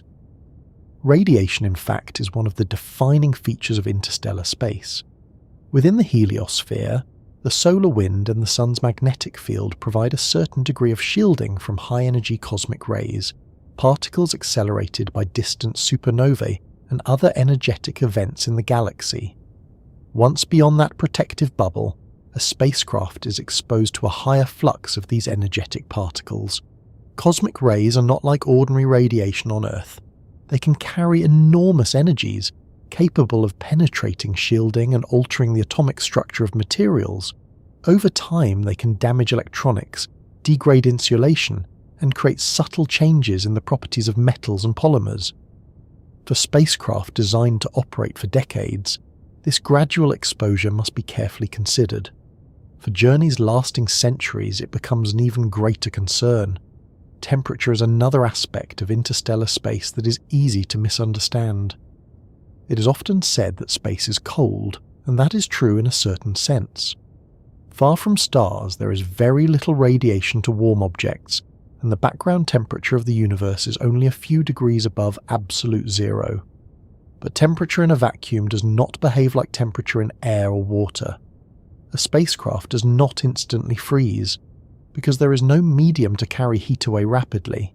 Instead, it slowly radiates its heat into space, cooling over time. Managing temperature becomes a delicate balancing act. Electronics and instruments generate heat, but without an atmosphere to conduct it away, that heat must be radiated through carefully designed surfaces. Too much cooling and components may fail. Too little, and overheating becomes a risk. Over long journeys, maintaining this balance requires systems that function reliably for far longer than most machines on Earth are expected to operate. Then there is the matter of navigation, which becomes increasingly difficult as distance from the Sun grows. Within the inner solar system, spacecraft can determine their position by tracking signals from Earth, observing the positions of planets, and using the Sun as a bright reference point. In interstellar space, the sun becomes just another star, and the planets are far too faint to serve as landmarks. Navigation must rely on distant stars and extremely precise measurements of motion, often using instruments that detect tiny shifts in the positions of stars as the spacecraft moves. These methods are effective, but they require time, careful calibration, and functioning equipment. Over very long periods, maintaining that precision becomes more challenging. Communication, too, grows more difficult. Radio signals weaken with distance, spreading out as they travel. The power required to transmit a detectable signal increases, and the time required for messages to travel back and forth becomes longer and longer. At interstellar distances, a message may take years to reach Earth, and any reply would take years more to return. This delay changes the nature of communication. Instructions cannot be sent and carried out in real time. Decisions must be made autonomously by onboard systems designed to handle situations that engineers could not anticipate decades earlier. The spacecraft, in a sense, becomes independent, continuing its mission without the close guidance that is possible within the solar system. There is also a quieter aspect of interstellar space that is not often discussed, because it is less tangible than radiation or dust. It is the absence of resources. Within the solar system, a spacecraft can, in principle, use planetary gravity for navigation, observe familiar celestial bodies, and rely on a well-understood environment shaped by the sun. In interstellar space, there are no nearby planets, no gravitational assists, no opportunities to refuel or repair. Everything a spacecraft needs must be carried from the beginning, and everything that breaks must remain broken. Over time, small failures accumulate. A sensor stops working. A communication antenna loses efficiency. A power system declines. None of these failures may end the mission immediately, but together they gradually reduce the spacecraft's capabilities. This slow attrition is one of the reasons why interstellar travel, especially journeys involving return, is so challenging. A round trip would require systems capable of functioning reliably for centuries, perhaps millennia, in an environment where repair and resupply are impossible. Interstellar space is also shaped by magnetic fields, faint but widespread, threading through the galaxy and interacting with charged particles. These fields are not strong enough to deflect a spacecraft significantly over short periods, but over very long times they can influence the motion of charged particles and subtly affect the environment through which the spacecraft travels. Another factor to consider is the relative motion of the spacecraft and the interstellar medium. Even at modest interstellar speeds, the spacecraft effectively experiences a continuous stream of particles impacting its forward surfaces. The faster it travels, the greater the energy of those impacts, and the more demanding the shielding requirements become. For spacecraft travelling at a significant fraction of the speed of light, this becomes a major engineering challenge because even tiny particles can carry enough energy to cause serious damage. While current spacecraft travel far more slowly, the principle remains the same. Interstellar space may be sparse, but it is not inert. All of these factors contribute to the sense that interstellar space is not hostile in a dramatic way, but unforgiving in a quiet, persistent manner. There are no storms or explosions waiting in the darkness, no sudden hazards that can be easily avoided. Instead, there is a steady accumulation of tiny effects, each insignificant on its own, but together shaping the fate of anything that travels there. This environment also changes how we think about distance. Within the solar system, distances are often measured in astronomical units, and travel times are measured in months or years. In interstellar space, distances are measured in light years, and travel times at current spacecraft speeds are measured in tens of thousands of years. A journey of that duration is not something that can be planned in the usual sense. It extends far beyond the lifespan of any individual or even any civilization as we know it. A spacecraft travelling between stars becomes less like a vehicle and more like a drifting artifact, carrying with it the faint traces of the time and place where it was built. And this brings us back, gently, to the idea of a one-way trip. Leaving the solar system is not just a matter of reaching escape velocity or crossing a distant boundary. It is a commitment to a journey through an environment where returning becomes harder with every passing year, not only because of distance, but because of the gradual wear on systems, the decline of power sources, and the growing separation from everything familiar. At first, the idea of travelling somewhere and then returning feels symmetrical. You go out, you turn around, you come back. That pattern is so familiar in everyday life that it feels almost like a law of nature. Walk down a road, and the same road leads home. Sail across a lake, and the shoreline you left remains behind you, waiting. Even aircraft that circle the globe eventually return to the place where they began, guided by fuel calculations and navigation systems that assume the journey outward and the journey back are roughly equal challenges. Space does not follow that pattern so neatly. The farther you travel from the sun, the more energy you must spend not only to return, but to undo everything that made the outward journey possible in the first place. This is what can be thought of as energy debt, a quiet but unavoidable consequence of motion in a gravitational system. To understand this, it helps to think again about the image of a valley, the one formed by gravity. Leaving the solar system is like climbing out of that valley. You begin near the bottom, deep in the gravitational pull of the sun, and you expend energy to climb upward, gaining altitude in a landscape that is invisible but very real in its effects. If you climb high enough, you reach a point where gravity no longer has the strength to pull you back. You're free to drift outward indefinitely. But imagine now that you want to return. From that high altitude, you must descend back into the valley, which gravity will help you do, but descending alone is not enough. If you fall freely, you will accelerate, gaining speed as you approach the sun, just as a falling object accelerates toward the Earth. By the time you reach the inner solar system, you would be moving far too fast to stop or to enter orbit around any planet. To return safely, you would need to slow down, shedding all the energy you gained while falling inward. And that is where the true cost of returning becomes clear. Every bit of speed gained during departure must eventually be cancelled. Every kilometre per second of velocity requires fuel to remove, just as it required fuel or gravitational assist to create in the first place. This is very different from travel on Earth, where friction and air resistance naturally slow moving objects. A car coasts to a stop when the engine is turned off because the road and the air absorb its energy. In space, there is no such help. Motion continues unless something actively changes it. A spacecraft must carry the means of slowing itself down, and that means carrying fuel. Fuel, as we have already seen, is heavy. Carrying enough fuel to decelerate after a long interstellar journey would require launching far more fuel at the beginning, which in turn would require larger rockets, more fuel to lift that fuel, and so on. The requirements multiply quickly, turning the idea of a round trip into a problem of staggering proportions. There is another subtle factor involved, one that becomes more significant the farther you travel. When a spacecraft leaves the solar system, it does not merely climb out of the sun's gravitational well.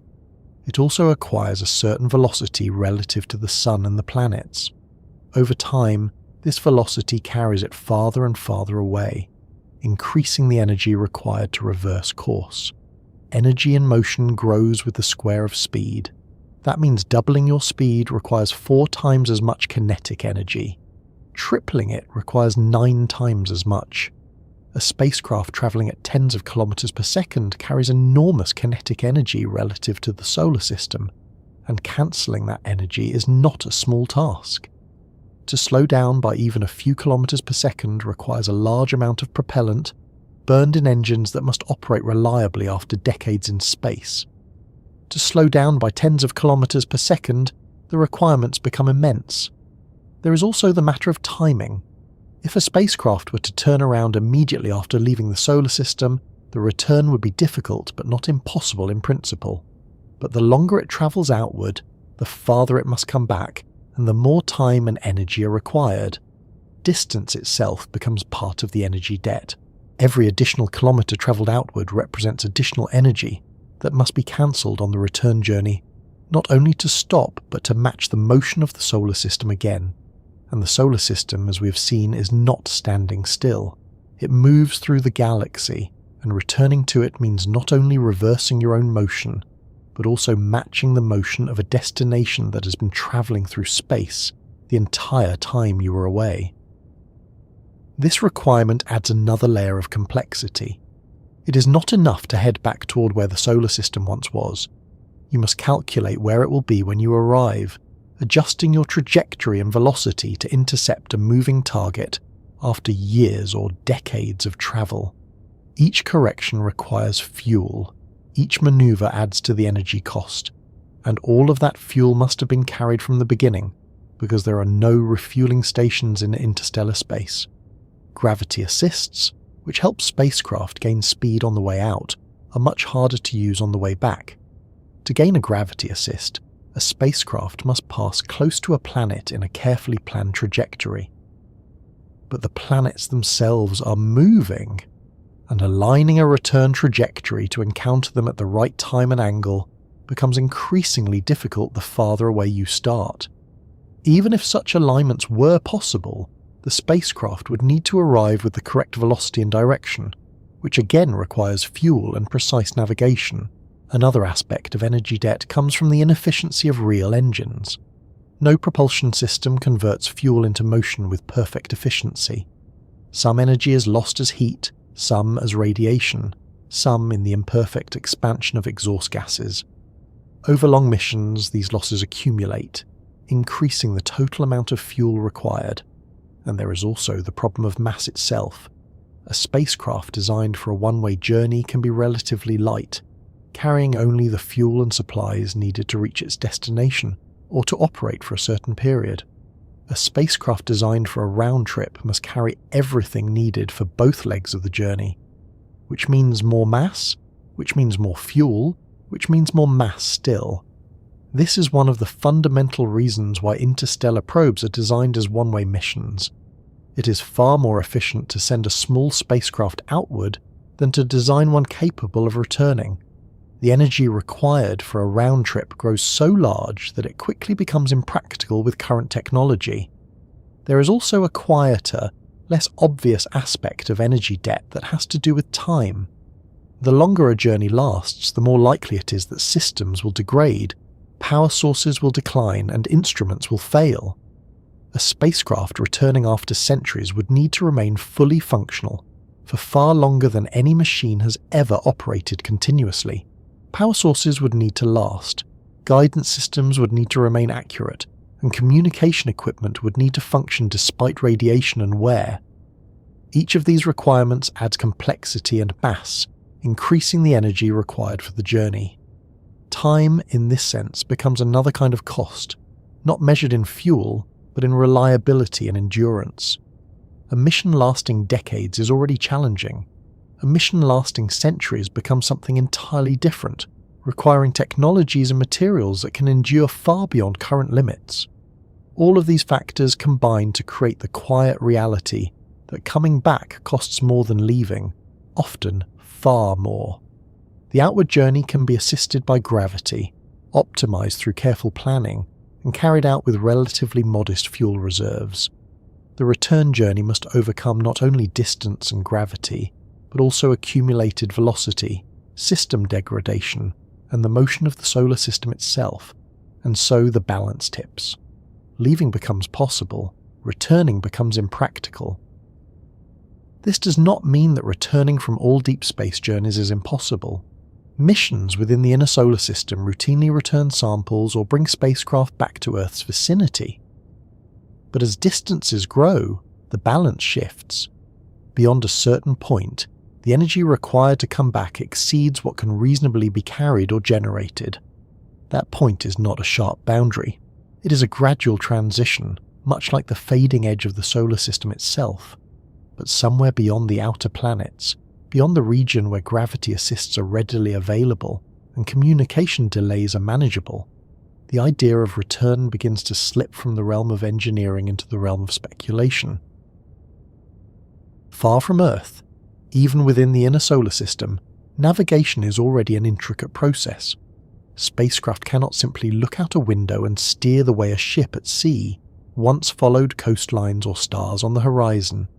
Instead, they rely on careful measurements of radio signals, precise timing, and observations of celestial bodies whose positions are known with extraordinary accuracy. Engineers on Earth track spacecraft by measuring the tiny shifts in the frequency of transmitted signals and by calculating trajectories that account for gravity, motion, and even the subtle pressure of sunlight. As long as a spacecraft remains within the region of the planets, these methods work remarkably well. The sun is bright and unmistakable. Planets serve as reference points.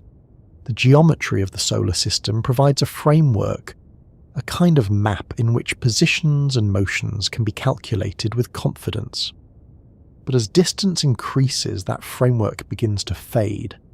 The sun, which once filled the sky as a blazing disk, shrinks to a brilliant star among many others.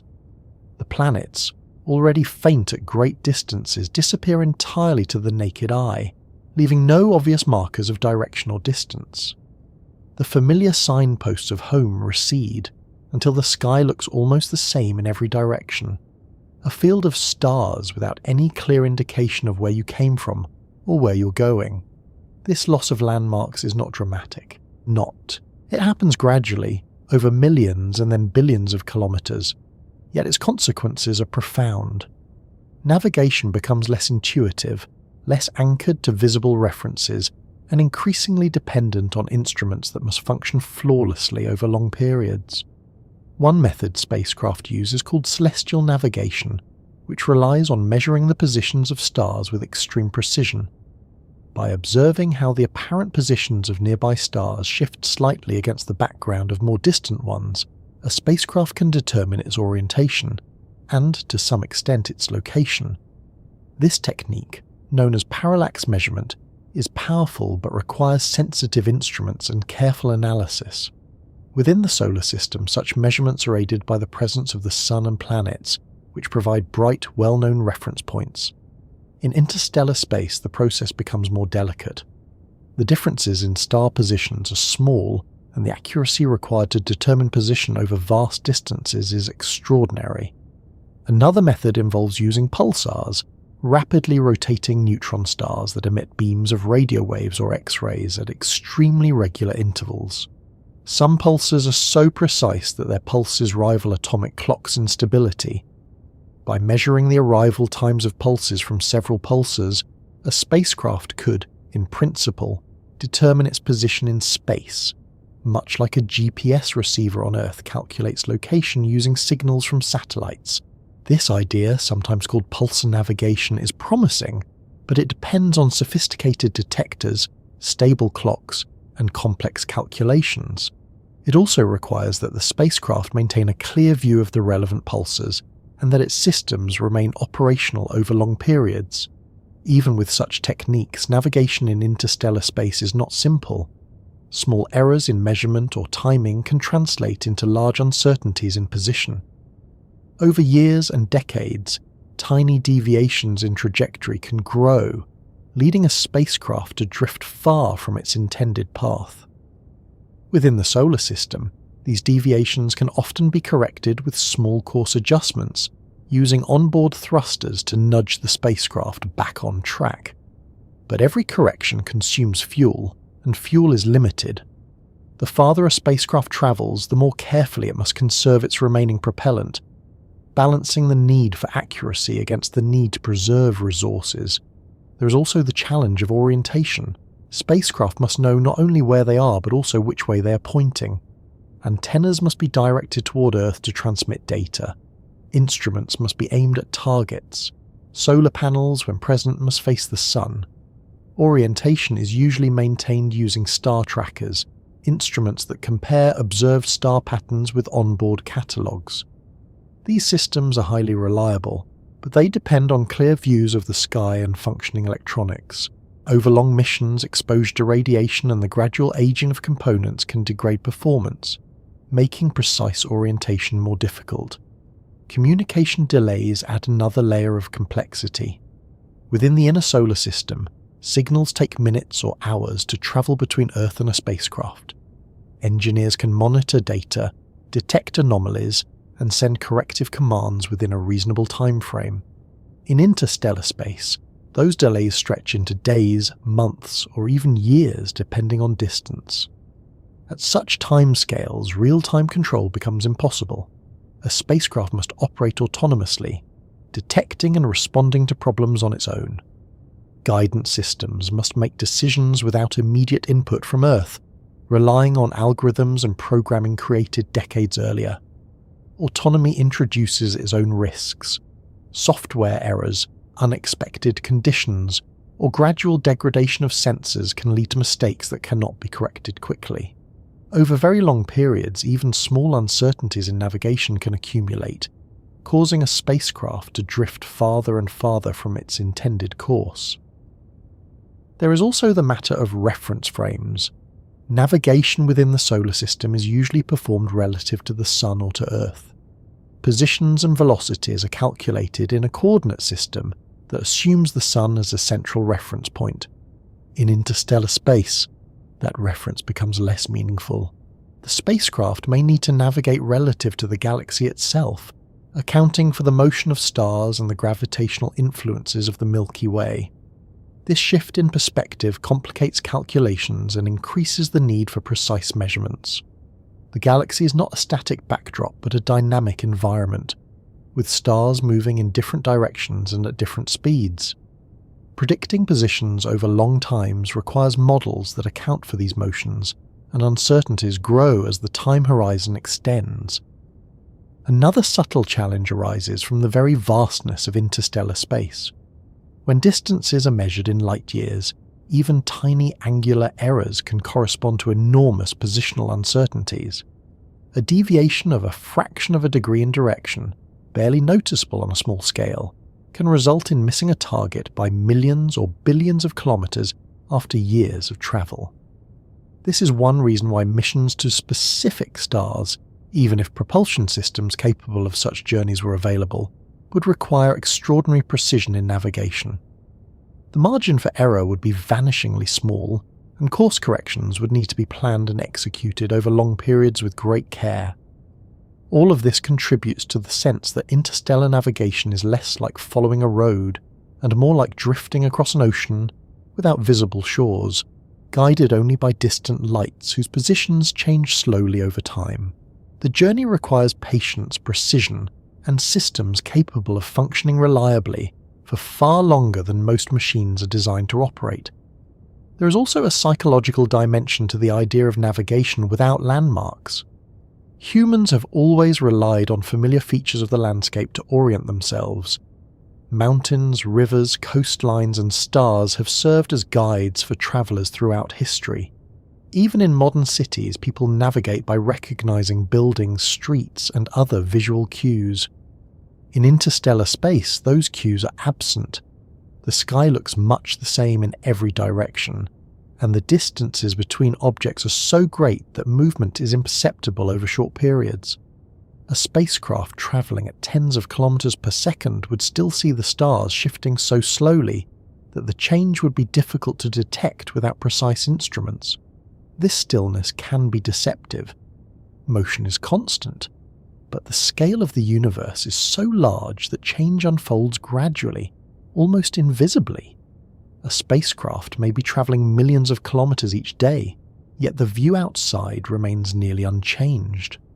And this brings us back to the idea of a one-way journey. Navigation without landmarks does not make return impossible in principle, but it makes it far more difficult in practice. The farther a spacecraft travels, the more uncertain its position becomes, the more fuel is required for corrections, and the more challenging it is to align a trajectory that will intersect with a moving solar system after years or decades of travel. Each of these challenges adds to the energy debt we considered earlier, increasing the cost and complexity of any attempt to come back. And as time passes, other factors begin to matter as well, factors that are not immediately obvious but become significant over long durations. There is a quiet difference between short journeys and long ones, a difference that becomes more and more important the farther you travel from the sun. A spacecraft on its way to Mars may be exposed to the harsh environment of space for months or a few years. A probe heading toward the outer planets must endure for decades. But a vehicle leaving the solar system entirely, drifting into interstellar space, faces something else altogether, an environment where time itself becomes one of the most significant forces acting upon it. Time in space is not an active force in the way gravity or radiation is, yet its effects are relentless. Every material ages, every electronic component slowly degrades.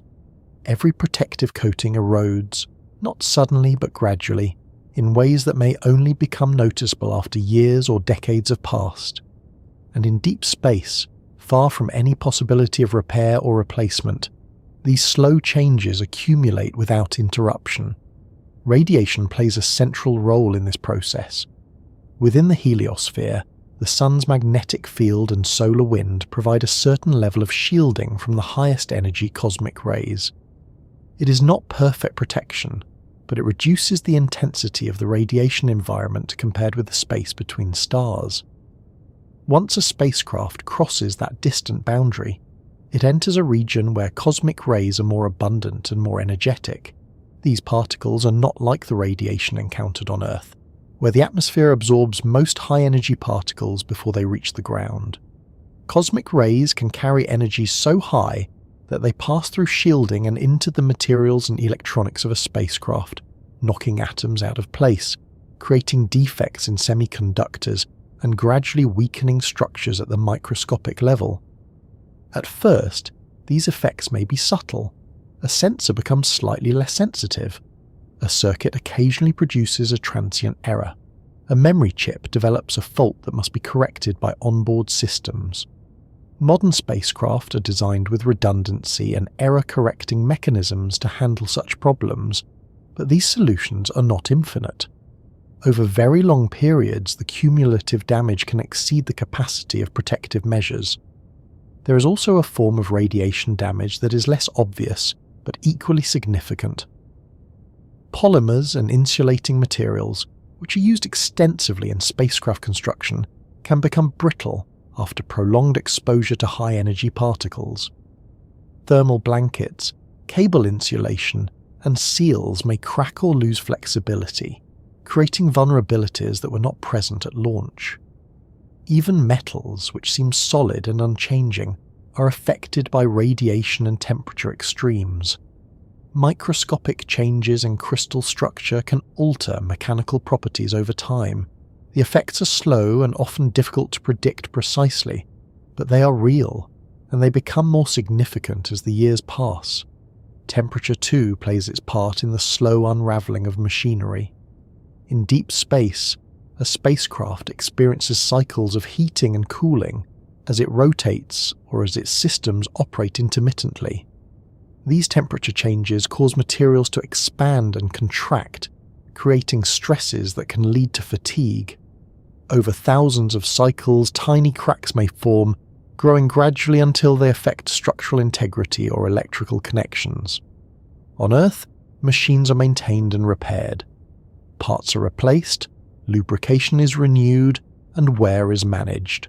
In deep space, maintenance is impossible. Every component must endure for the entire duration of the mission, and once something fails, it usually remains failed. Power systems are particularly vulnerable to the passage of time. Spacecraft travelling far from the Sun rely on radioisotope thermoelectric generators, which convert heat from the decay of radioactive materials into electricity. These devices are remarkably reliable, but they are governed by the laws of physics. The radioactive material decays at a predictable rate, and as it does, the amount of heat produced gradually declines. This means that the electrical power available to the spacecraft decreases year by year. Engineers managing long-duration missions must decide which instruments to turn off in order to conserve power, prioritizing essential systems while allowing others to go silent. Over time, the spacecraft becomes quieter, less capable, and more limited in what it can observe or transmit. Eventually, the power available may no longer be sufficient to operate the communication system. At that point, The spacecraft continues its journey, but it can no longer speak. It becomes a silent traveller, carrying its instruments and records through the darkness without any way to share what it experiences. Communication systems themselves are subject to decay. Antennas, transmitters and receivers must function reliably despite radiation, temperature extremes, and the gradual aging of electronic components. Signals weaken with distance, requiring higher transmission power or more sensitive receivers. As power declines and systems age, maintaining communication becomes increasingly difficult. Another subtle but important factor is the accuracy of onboard clocks and navigation systems. Over long periods, even tiny drifts in timing or orientation can accumulate, affecting the spacecraft's ability to determine its position or aim its instruments. Correcting these errors requires functioning sensors and control systems, which themselves are subject to wear and degradation. Time also affects the physical environment surrounding the spacecraft. Microscopic impacts from interstellar dust, discussed earlier, slowly erode exposed surfaces. Solar radiation pressure, though weak, can cause slight changes in trajectory over decades. The gravitational influence of passing stars, while usually small, can alter orbits over very long timescales. All of these effects are gradual. None of them, taken alone, is likely to end a mission abruptly.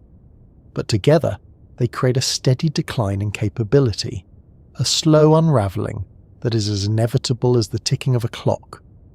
This slow decay has profound implications for the idea of a return journey. A spacecraft designed to travel outward for decades can be engineered with the expectation that some systems will fail and that power will decline. But a spacecraft intended to travel outward and then return after centuries would need to remain fully functional for far longer than any machine has ever operated continuously. The longer the journey, the greater the uncertainty. Materials may behave in ways that are not fully predictable over such timescales. Electronics may degrade in unexpected ways. Software, designed and tested on Earth, may encounter conditions that were never anticipated. Even if propulsion systems were capable of providing the energy needed for a return, the spacecraft itself might no longer be capable of making the journey. It might lack the power to operate its engines, the structural integrity to withstand maneuvers, or the functioning sensors needed for navigation.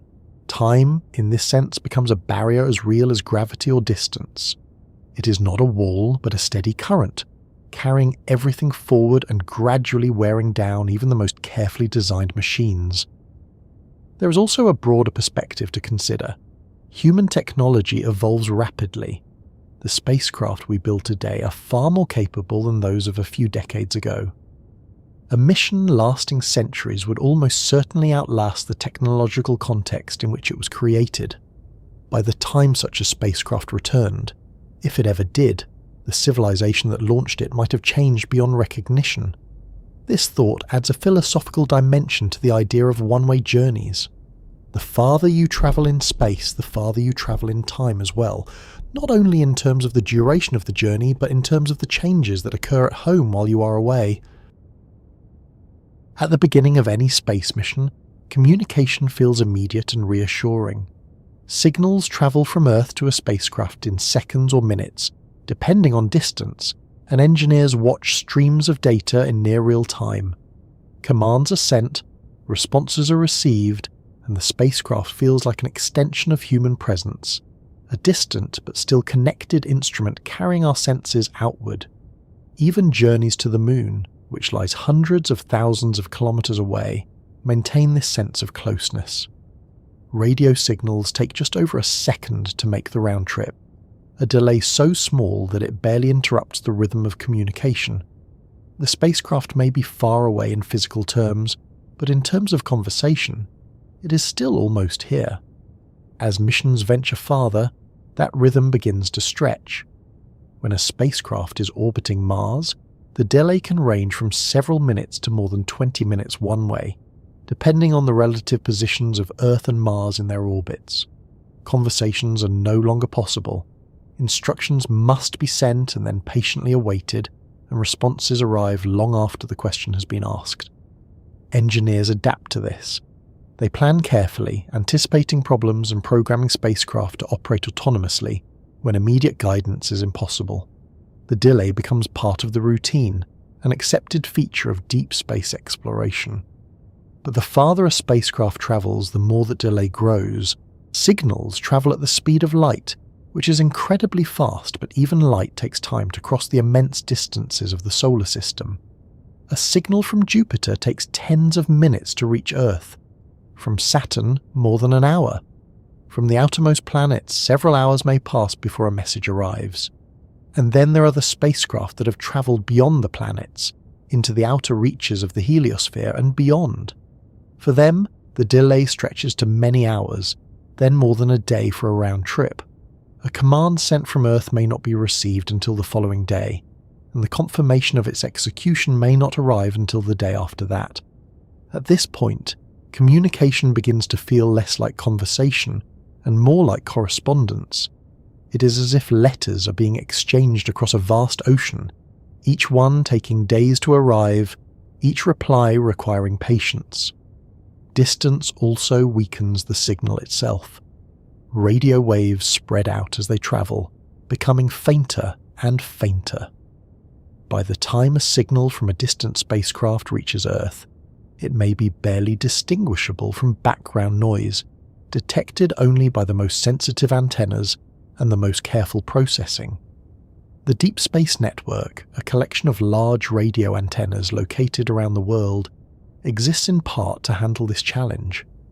These antennas listen for whispers from the farthest spacecraft, amplifying signals that have travelled billions of kilometres. Even so, there are limits. The farther a spacecraft travels, the more power it must use to transmit, and the more sensitive the receiving equipment must be. But power, as we have seen, is not infinite. Spacecraft rely on onboard power sources that decline slowly over time. Instruments are turned off to conserve energy, and eventually even transmitters may be operated only intermittently, sending brief messages rather than continuous streams of data.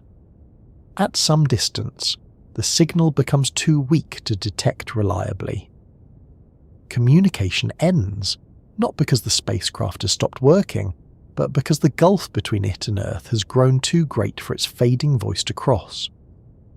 There is a moment, quiet and almost unnoticed, when the last signal is received.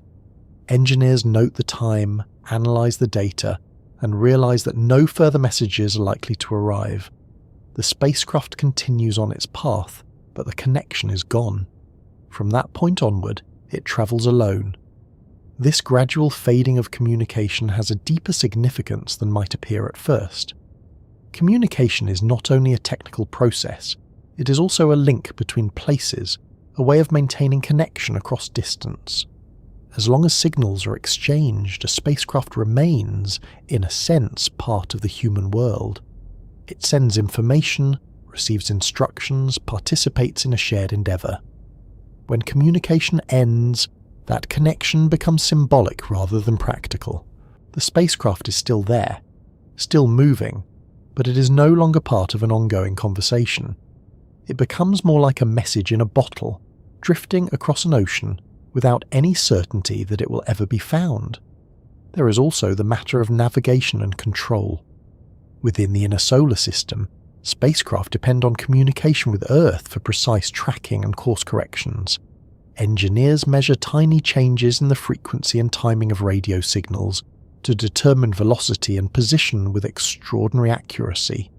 Commands are sent to adjust trajectories, to aim instruments, to manage systems.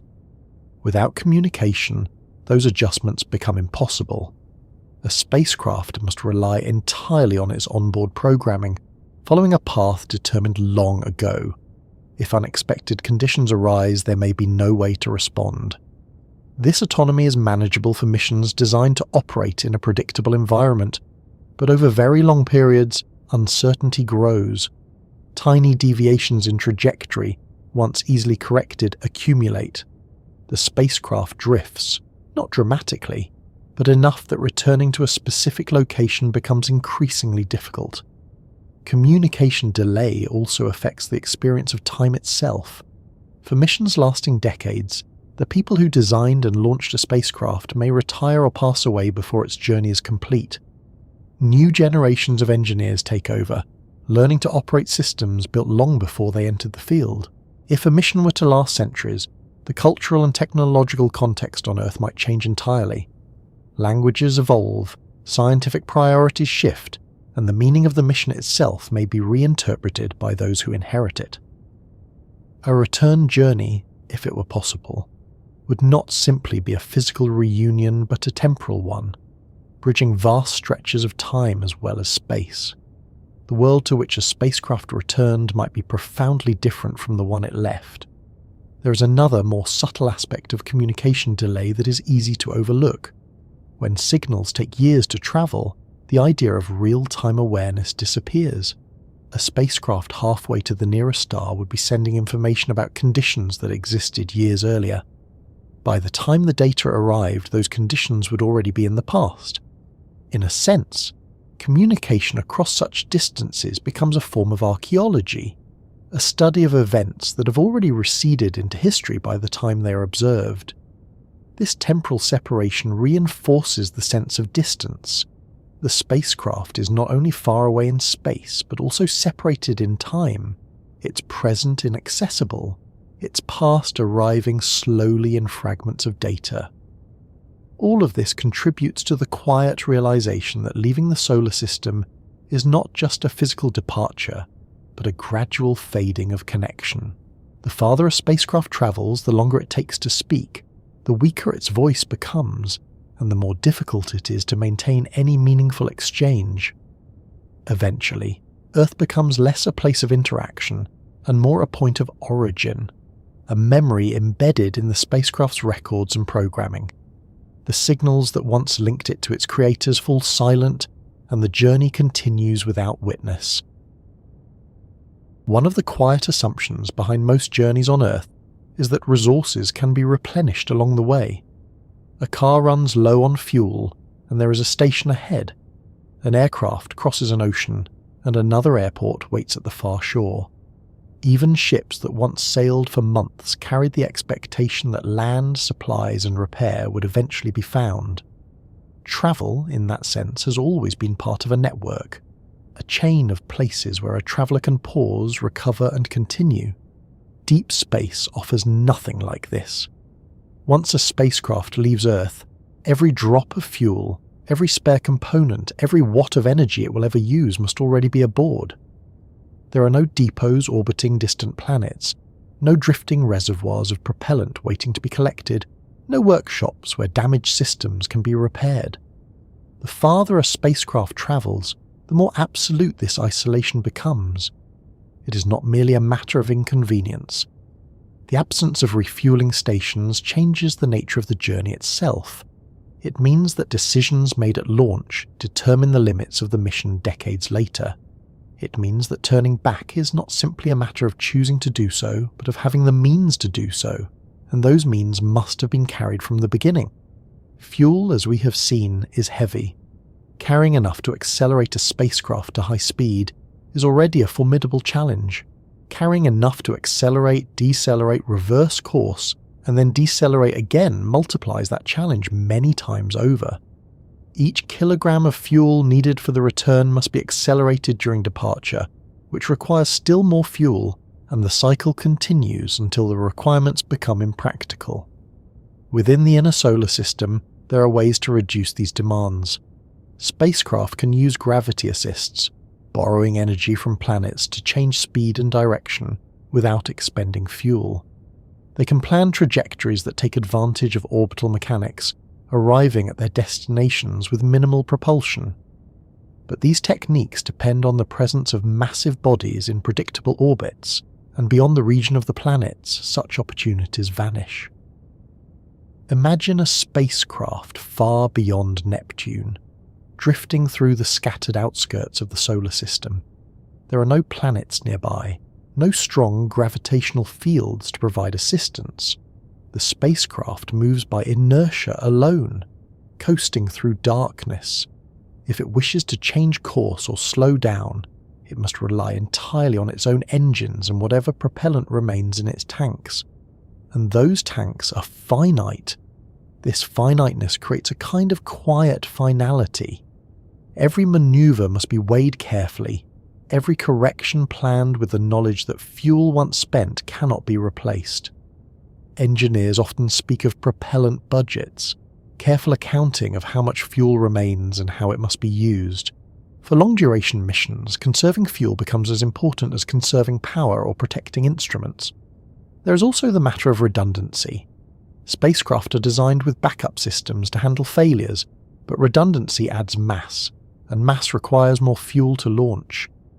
Every additional component must justify its weight, and there is always a balance between reliability and practicality. A mission cannot carry unlimited spares, and some failures are simply accepted as inevitable. On Earth, repair is a routine part of maintaining complex machines. Parts wear out, seals degrade, electronics fail, and technicians replace or repair them. In deep space, no such intervention is possible. A spacecraft must function with what it has, and when something breaks, the mission must adapt or accept the loss.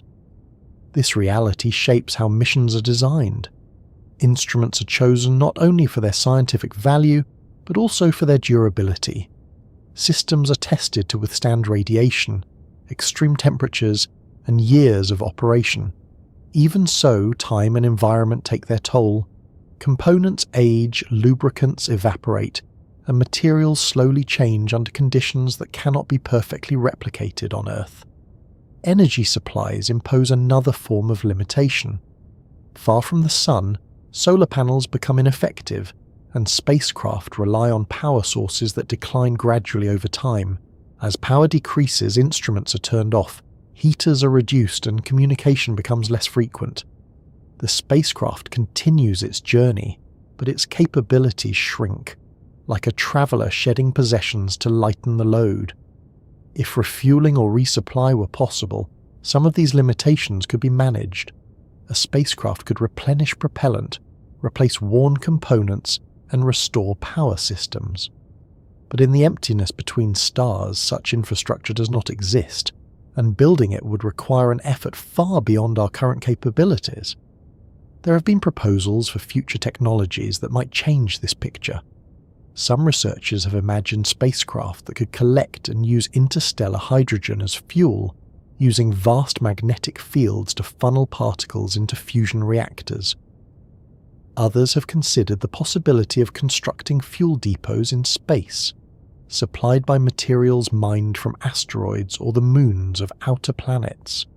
These ideas are intriguing, and they may one day become practical within certain regions of the solar system.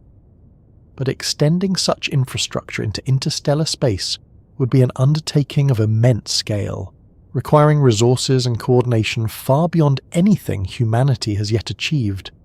For now, every spacecraft that leaves the solar system does so with the understanding that it will never refuel, never be repaired, and never return.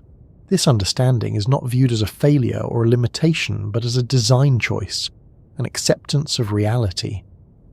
Missions like Voyager were conceived from the beginning as one-way journeys. Their purpose was to explore, to gather data, and to continue outward as far as their systems allowed. The idea of bringing them back was never part of the plan, because the cost and complexity would have been overwhelming.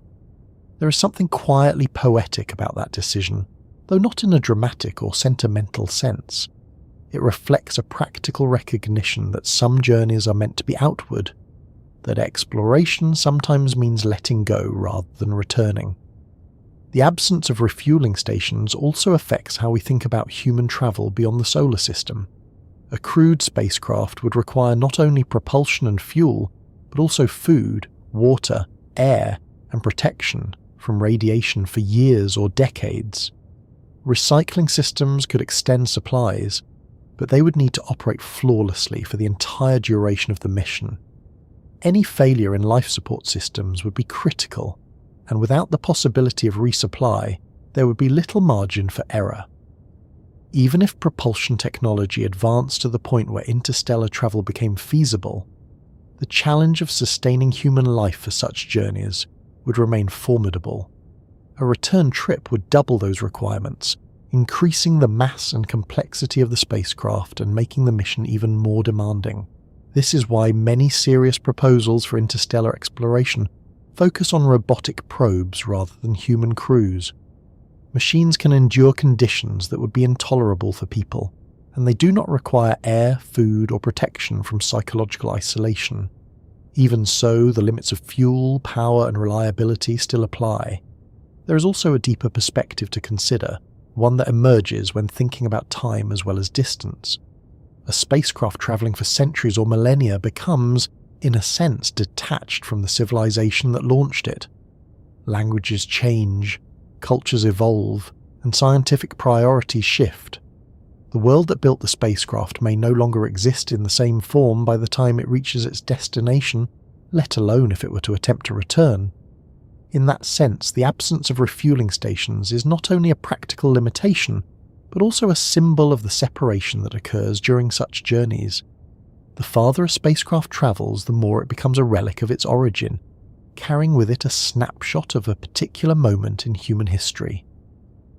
Imagine again that small spacecraft drifting outward, its engines long silent, its tanks nearly empty, its systems operating on diminishing power.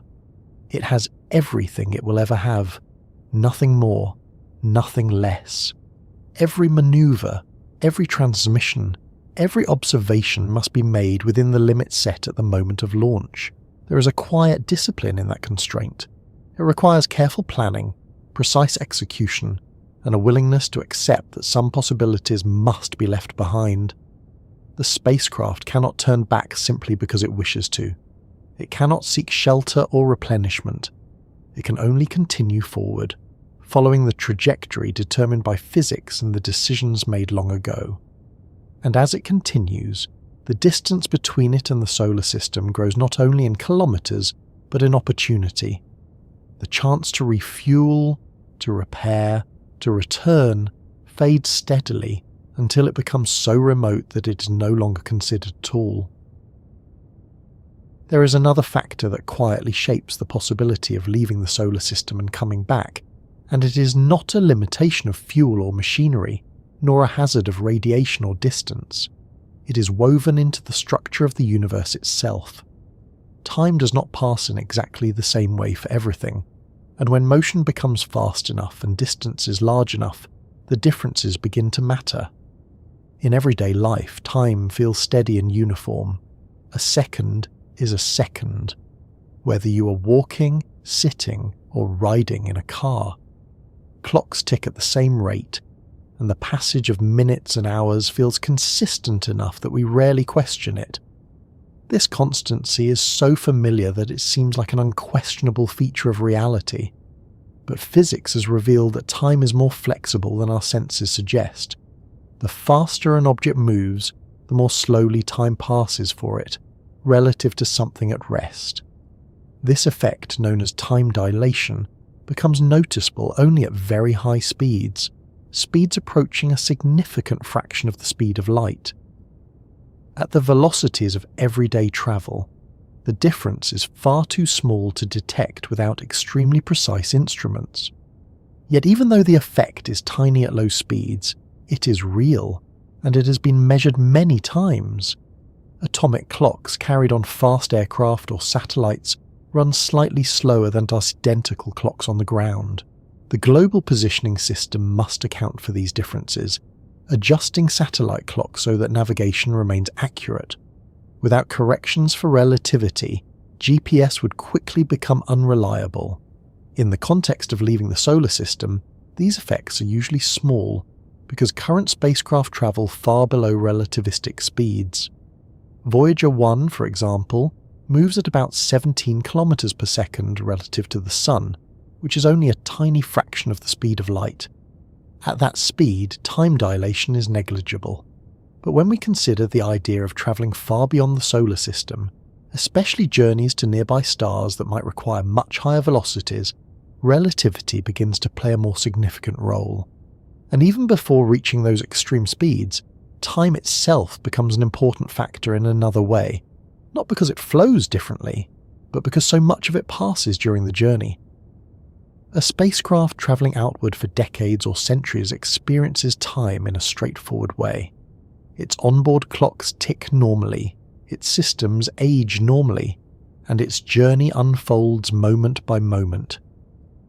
But the world it left behind is also moving forward in time, changing, evolving and transforming in ways that cannot be reversed.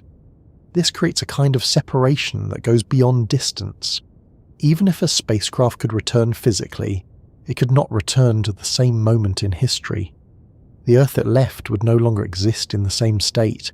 People would have aged or passed away, cities might have changed, entire cultures might have evolved in ways that would feel unfamiliar. This effect is not dramatic or sudden, but it is relentless. Time moves in one direction, and every journey outward carries you further not only in space, but also in time. Relativity deepens this separation when speeds become higher. If a spacecraft were able to travel at a significant fraction of the speed of light, time aboard the spacecraft would pass more slowly than on Earth.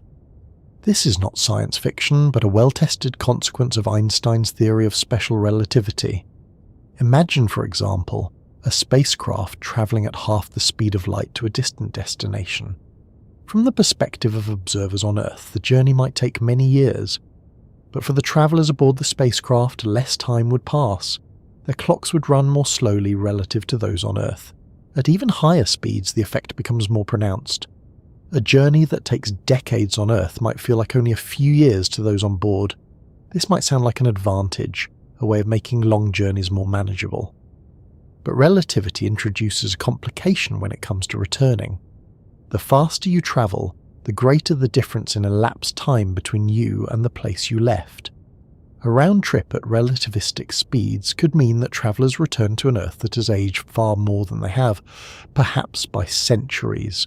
This scenario is sometimes illustrated by the so-called twin paradox, in which one twin travels at high speed while the other remains on Earth. When the traveller returns, less time has passed for them than for the twin who stayed behind. The effect is not paradoxical in a physical sense, but it does challenge our everyday intuition about time. In the context of interstellar travel, this means that even if a return journey were physically possible, it would not be a return to the same time. The travellers would arrive in a future that has moved far beyond the era in which they departed. There is another way in which time works against return, one that does not require relativistic speeds at all. It has to do with the accumulation of delays in communication, planning, and execution over long distances. A spacecraft travelling far from the solar system must operate increasingly independently. As communication delays grow longer and longer, decisions that once could be guided from Earth must be made on board. Navigational adjustments must be planned in advance. Opportunities for correction become fewer and farther between. Time, in this sense, becomes an obstacle, because it stretches the interval between cause and effect. A problem detected today may not be addressed until weeks or months later, depending on distance and communication schedules. By then, the spacecraft may have drifted far from its intended path, and correcting the deviation may require more fuel than is available. Even the act of turning around takes time. A spacecraft cannot simply reverse direction instantly. It must reorient itself, fire its engines, and gradually alter its trajectory. Each maneuver consumes time and resources, and the longer the journey has continued, the more time and energy are required to undo it. There is also the matter of orbital mechanics. The solar system is not a fixed target waiting to be rejoined. The planets move in their orbits, and the entire system moves through the galaxy. A spacecraft attempting to return after many years would need to calculate not where Earth was when it left, but where Earth will be when it arrives. This prediction becomes more difficult the farther into the future one tries to look. Small uncertainties in position and velocity grow over time, and the cumulative effects of gravitational interactions can alter trajectories in subtle ways. Navigating across such distances requires extraordinary precision and planning, And even then, success is not guaranteed. Relativity also affects navigation in more subtle ways. At high speeds, the apparent positions of stars shift due to a phenomenon known as aberration, in which the direction of incoming light is altered by the motion of the observer. A spacecraft travelling at relativistic speeds would see the sky distorted, with stars appearing to crowd toward the direction of travel. This effect complicates the use of stars as navigational references and requires adjustments in measurement and calculation. Instruments must account for these distortions to determine accurate positions and orientations. There is also the challenge of synchronizing clocks. Accurate navigation depends on precise timing, and when time itself flows at slightly different rates in different reference frames, keeping clocks synchronized becomes more complex. Signals exchanged between Earth and a fast-moving spacecraft would experience shifts in frequency and timing that must be carefully corrected. All of these effects add layers of difficulty to any attempt at a round trip over interstellar distances. They do not make return impossible in principle, but they increase the complexity and the cost, both in energy and in planning. And beyond the technical challenges lies a quieter, more human realization. Time is not something that can be stored or replenished like fuel. Every year spent travelling outward is a year that cannot be recovered. Even if a spacecraft could return physically, it would return to a different world, separated from its point of origin by an unbridgeable gap in time. This realization changes how we think about journeys. On Earth, returning home usually means returning to a place that is still recognizable, still connected to the memories of departure. In deep space, the concept of home becomes more abstract. It is not only a location, but a moment in history, and that moment recedes farther into the past with every passing day. If you imagine again that small spacecraft drifting outward, you can picture not only the distance growing, but the years accumulating, one after another, silent and unhurried. Its clocks tick steadily, its systems age, and the world it left behind moves forward in time, changing in ways that cannot be reversed. Eventually, the separation becomes more than physical. It becomes temporal, a gap measured not only in kilometers but in decades, centuries, perhaps even longer. Long before the first spacecraft ever left Earth, long before rockets and radio signals and trajectories were calculated on glowing screens, there was already an awareness in human experience of what it means to go somewhere from which return is unlikely. Sailors once crossed oceans knowing that some ships never came back.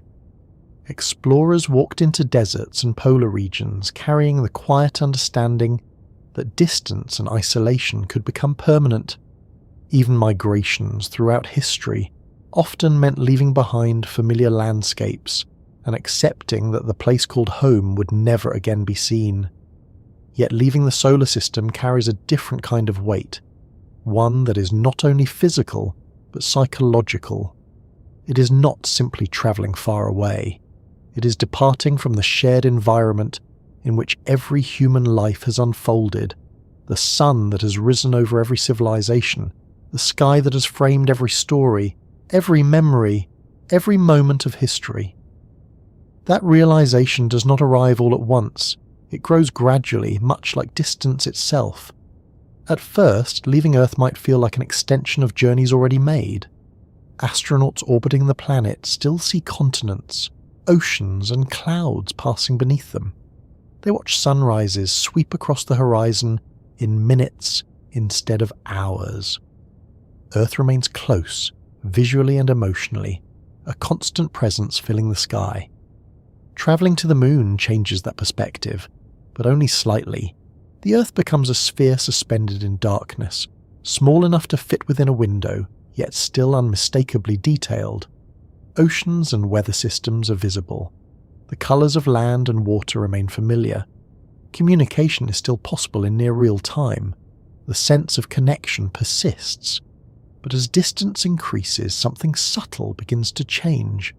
The Earth shrinks, first to the size of a coin held at arm's length, then to a bright star among many others. Details vanish.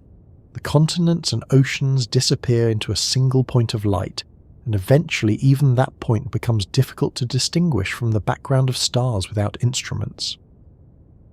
At that stage, the visual connection to home is gone. Earth is no longer a place you can see. It becomes an idea, a memory, something known intellectually but no longer experienced directly.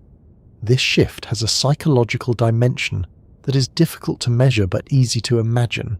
Human beings evolved in a world of immediate surroundings, where the horizon was rarely more than a few kilometers away, where the sky and land provided constant reference points.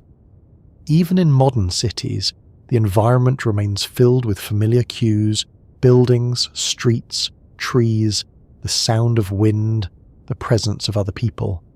Deep space offers none of these things. There is no horizon, no weather, no sound, no sense of movement except what instruments report. The view outside changes so slowly that days or weeks may pass without any noticeable difference. Stars remain fixed in their patterns, and the darkness between them feels endless. For a robotic spacecraft, this environment is simply a set of conditions to be endured. For a human being, it would be something else entirely, an experience of isolation deeper than anything encountered on Earth. Isolation is not only the absence of other people, it is also the absence of shared context, the feeling of being removed from the rhythms and events that shape everyday life. News, conversations, the passing of seasons, the subtle changes of light and weather, all of these form the background of human experience. In deep space, that background disappears.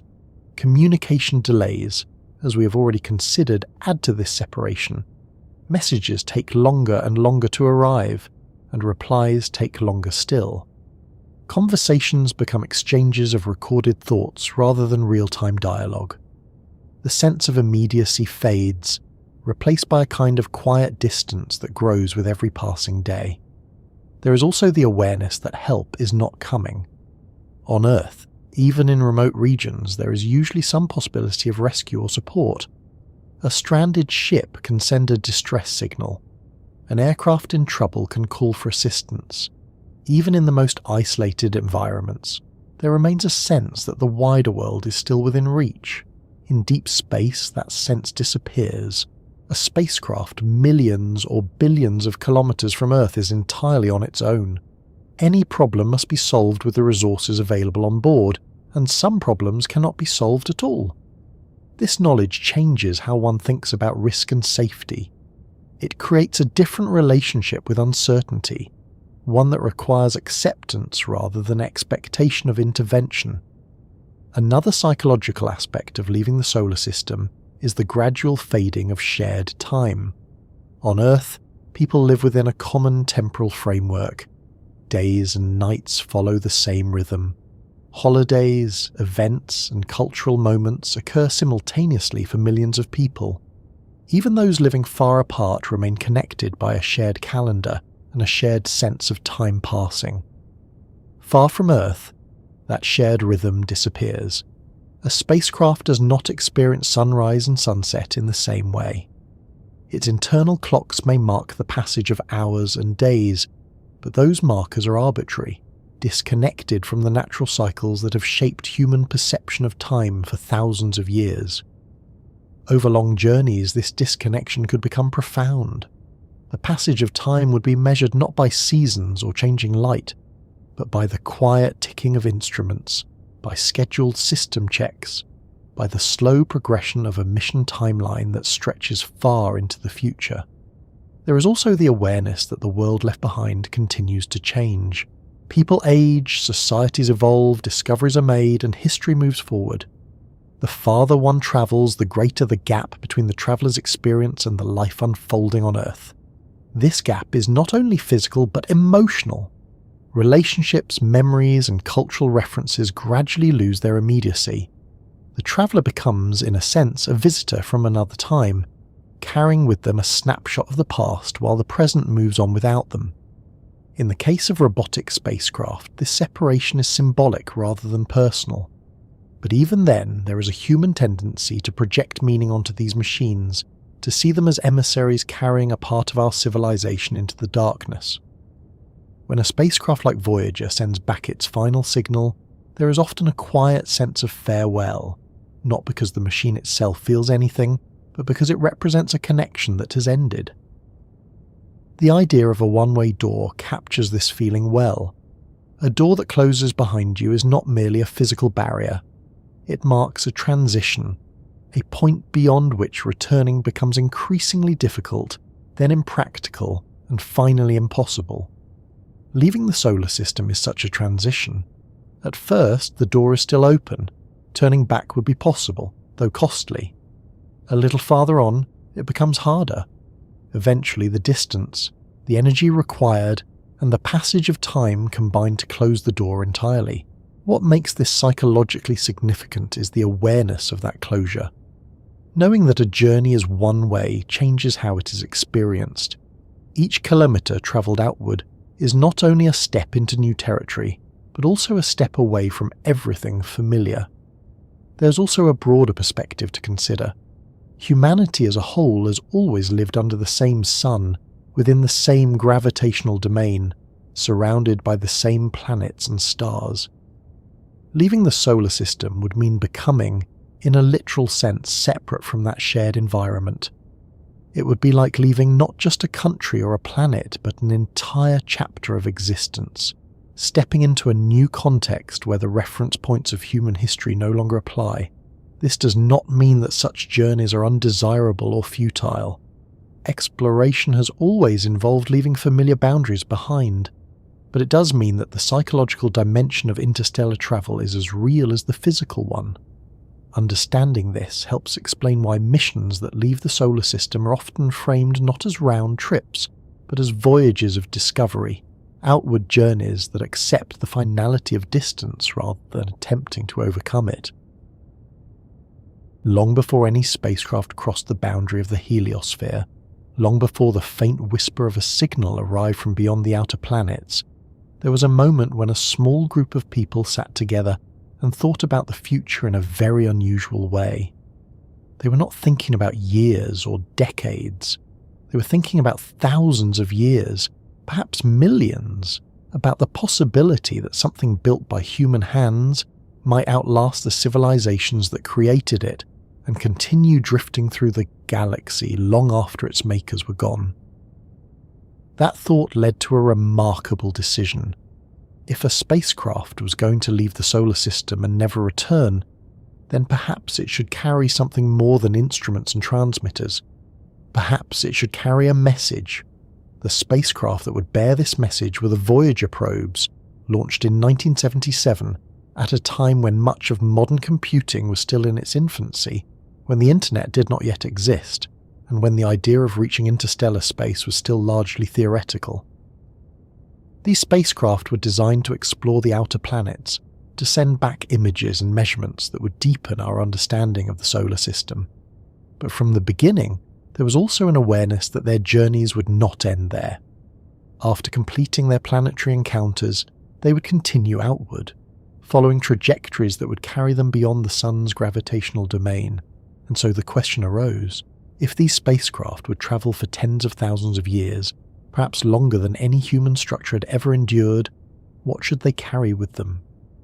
The answer took the form of a golden record, a phonograph record plated in gold carefully mounted aboard each Voyager spacecraft. It was a simple object in some ways, a circular disc with grooves that could be played with a stylus, much like the vinyl records that were common at the time, but its contents were anything but simple. The record contained sounds and images intended to represent the diversity of life and culture on Earth. There were greetings spoken in many languages, from widely spoken tongues to those known by only small communities.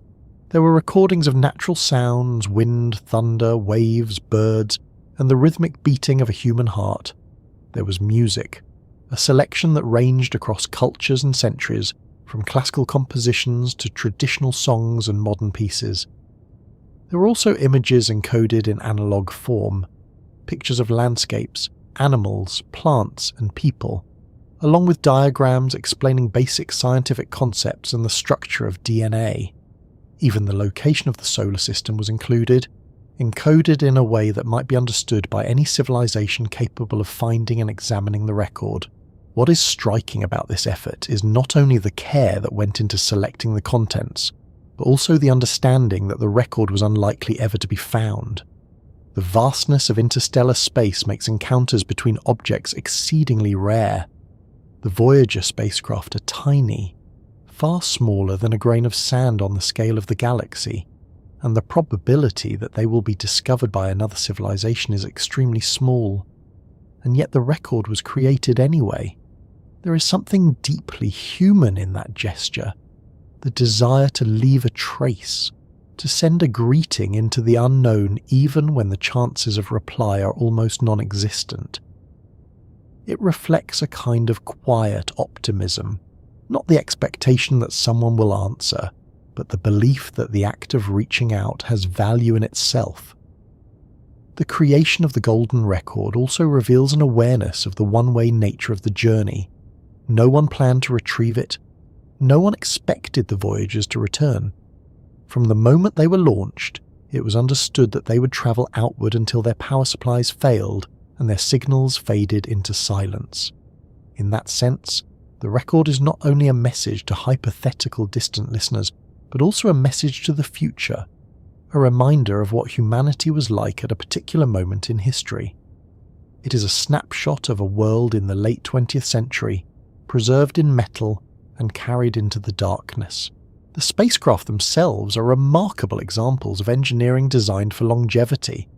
Their systems were built with redundancy and durability in mind, capable of operating for far longer than originally planned. Even so, their designers knew that time would eventually take its toll, power would decline, instruments would fail, and communication would cease. And yet the Voyagers continue to function, decades after their launch, travelling farther from the sun with each passing year. Their signals, faint but still detectable, carry data from regions of space that no spacecraft had ever explored before. Each transmission is a reminder of how far they have travelled and how long they have endured. There is a certain stillness in imagining their journey now. They are no longer visiting planets or sending back dramatic images of swirling clouds and icy moons. They are moving through a region where changes are subtle, measured in particles and fields rather than landscapes and storms. The pace of discovery has slowed, but the significance of their journey has only grown. Because the Voyagers are not merely spacecraft anymore. They are the first objects built by humans to enter interstellar space, the first to leave the sun's immediate neighbourhood and continue onward into the vastness between stars. And they are doing so without any possibility of return. This fact was never seen as a failure or a limitation. It was simply accepted as part of the mission. The goal was to go, to observe, to transmit, and then to continue outward as long as possible. Return was never part of the equation. That acceptance reflects a broader truth about exploration. Not every journey is meant to be retraced. Some paths lead outward, carrying travellers into regions where the cost of coming back would be greater than any benefit. In such cases, the value lies in the journey itself, in what is learned and what is shared along the way. The golden record embodies this idea. It is not a tool for return, but a companion for the journey, a symbol of the civilization that built the spacecraft and sent it on its way. It carries voices and music, images and ideas, fragments of a world that remains vibrant and alive even as the spacecraft drifts farther away.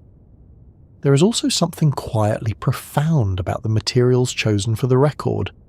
Gold was selected not for its beauty, but for its resistance to corrosion and chemical change. In the vacuum of space, shielded from the worst effects of radiation by its protective cover, the record could remain intact for millions of years. This means that long after the Voyagers have fallen silent, long after their electronics have ceased to function, the records may still exist, circling the galaxy in slow, patient orbits. They may never be found, but they will endure, silent witnesses to a moment in human history. Thinking about this can change the way one sees the night sky. Among the countless stars, there are now two small objects, each carrying a tiny archive of Earth, moving steadily outward. They are unimaginably far away, and yet they remain part of our story, threads extending from our present into a distant future. Their journey also reminds us that leaving the solar system is not only a theoretical concept, it has already happened. Human-made objects are already travelling beyond the sun's distant frontier, following paths that will never bring them back. And that realization brings us gently to another question. If the one-way nature of these journeys is so well understood, why are missions designed this way from the beginning? Why do engineers and scientists plan outward trajectories without considering return, even in theory? It might seem at first that the reason we do not plan return missions from beyond the solar system is simply caution, or perhaps a lack of ambition. It is easy to imagine that somewhere in the future, when technology improves, spacecraft will travel outward and then come home again, much like explorers once crossed oceans and later retraced their routes. The absence of such plans today can appear, on the surface, like a temporary limitation rather than something more fundamental. But when engineers and physicists speak about journeys beyond the solar system, the conversation rarely turns to return missions, and the reason for that is not fear or pessimism. It is physics, the quiet, consistent set of rules that governs motion, energy, and the behaviour of matter. These rules are not barriers placed in our way. They are simply the conditions of the universe we inhabit. And when those conditions are examined carefully, the idea of a comeback begins to look less like a technical challenge and more like a problem that grows exponentially with every kilometre travelled outward. One of the first realities to consider is the sheer amount of energy required to change velocity in space. Acceleration and deceleration are not opposites in the sense that one cancels the other without cost. Each requires fuel, and fuel has mass. Carrying fuel to slow down later means carrying extra mass during departure, which in turn requires more fuel to accelerate in the first place. The relationship grows quickly, and what begins as a manageable requirement can become overwhelming. This is not a matter of engineering skill or clever design alone. It is built into the mathematics of rocket propulsion. Even with highly efficient engines, the amount of propellant required to perform large velocity changes increases rapidly as mission requirements grow. For journeys that extend far beyond the planets, the amount of fuel needed for a return becomes so large that launching it from Earth would be extraordinarily difficult. There is also the matter of timing and alignment. Within the solar system, return missions are often planned around orbital mechanics, taking advantage of planetary positions that minimize the energy required. A spacecraft traveling to Mars, for example, may wait for months or years until Earth and Mars are aligned in a way that allows a relatively efficient transfer. But beyond the outer planets, these opportunities diminish. There are no large bodies to provide gravity assists, no predictable alignments that significantly reduce the energy needed to reverse course. A spacecraft travelling through interstellar space would have to rely entirely on its own propulsion to slow down, turn around, and accelerate again. Each of those steps consumes energy, and each requires systems that remain fully functional over very long periods. Engines must ignite reliably after decades or centuries, fuel must remain stable, guidance systems must remain accurate. These are not impossible requirements in principle, but they become increasingly demanding as mission durations extend. Another factor often overlooked is the cumulative effect of small uncertainties. Navigating across billions of kilometres already requires extraordinary precision. Over interstellar distances, even tiny deviations in trajectory can grow into enormous differences in position. Correcting those deviations requires fuel, and fuel, as always, is limited. Returning to a moving target adds further complexity. The solar system does not remain in one place while a spacecraft travels outward. It continues its orbit around the galaxy, and the planets continue their orbits around the Sun. A spacecraft attempting to return after many years would need to predict not where Earth was when it left, but where Earth will be when it arrives, adjusting its path accordingly. Predicting planetary positions decades or centuries into the future is possible with high accuracy, but it requires careful calculations and continuous monitoring. Any errors in trajectory would need to be corrected, again consuming fuel and reducing the margin for success. The environment of deep space also plays a role in shaping mission plans. Radiation, micrometeoroid impacts, and the gradual aging of materials all affect spacecraft over time. Systems designed to operate for decades may not remain reliable for centuries. Power sources decline, electronics degrade, and structural components experience slow but persistent wear. Designing a spacecraft capable of making a round trip beyond the solar system would mean designing systems that can endure not only the outward journey, but also the return, doubling or tripling the required lifespan. Each additional year increases the likelihood of failure, and redundancy adds mass, which in turn increases fuel requirements. Communication delays introduce another challenge. A spacecraft travelling far from Earth must operate autonomously, making decisions without real-time input. For a return mission, this autonomy would need to extend over very long periods, handling unexpected situations that engineers on Earth could not anticipate. The farther the spacecraft travels, the longer the communication delays become, and the more difficult it is to maintain precise control.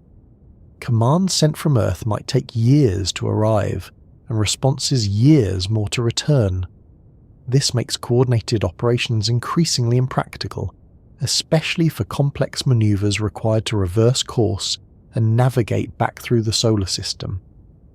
There is also a more subtle aspect of physics that shapes how missions are planned, and it has to do with efficiency. When a spacecraft leaves the solar system, it can take advantage of the motion of Earth and the gravity of planets to gain speed with relatively little fuel. These opportunities are like stepping stones, each providing a boost that reduces the amount of propellant needed. On the return journey, those stepping stones are not always available. The spacecraft may approach the solar system from a direction that does not allow efficient gravity assists, or the timing of planetary positions may not align with its arrival. Without those assists, the amount of fuel required increases significantly.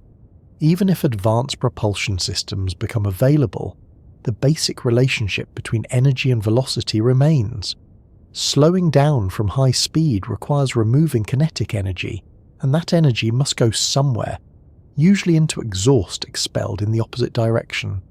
The faster you travel, the more energy must be dissipated, and the more propellant is needed.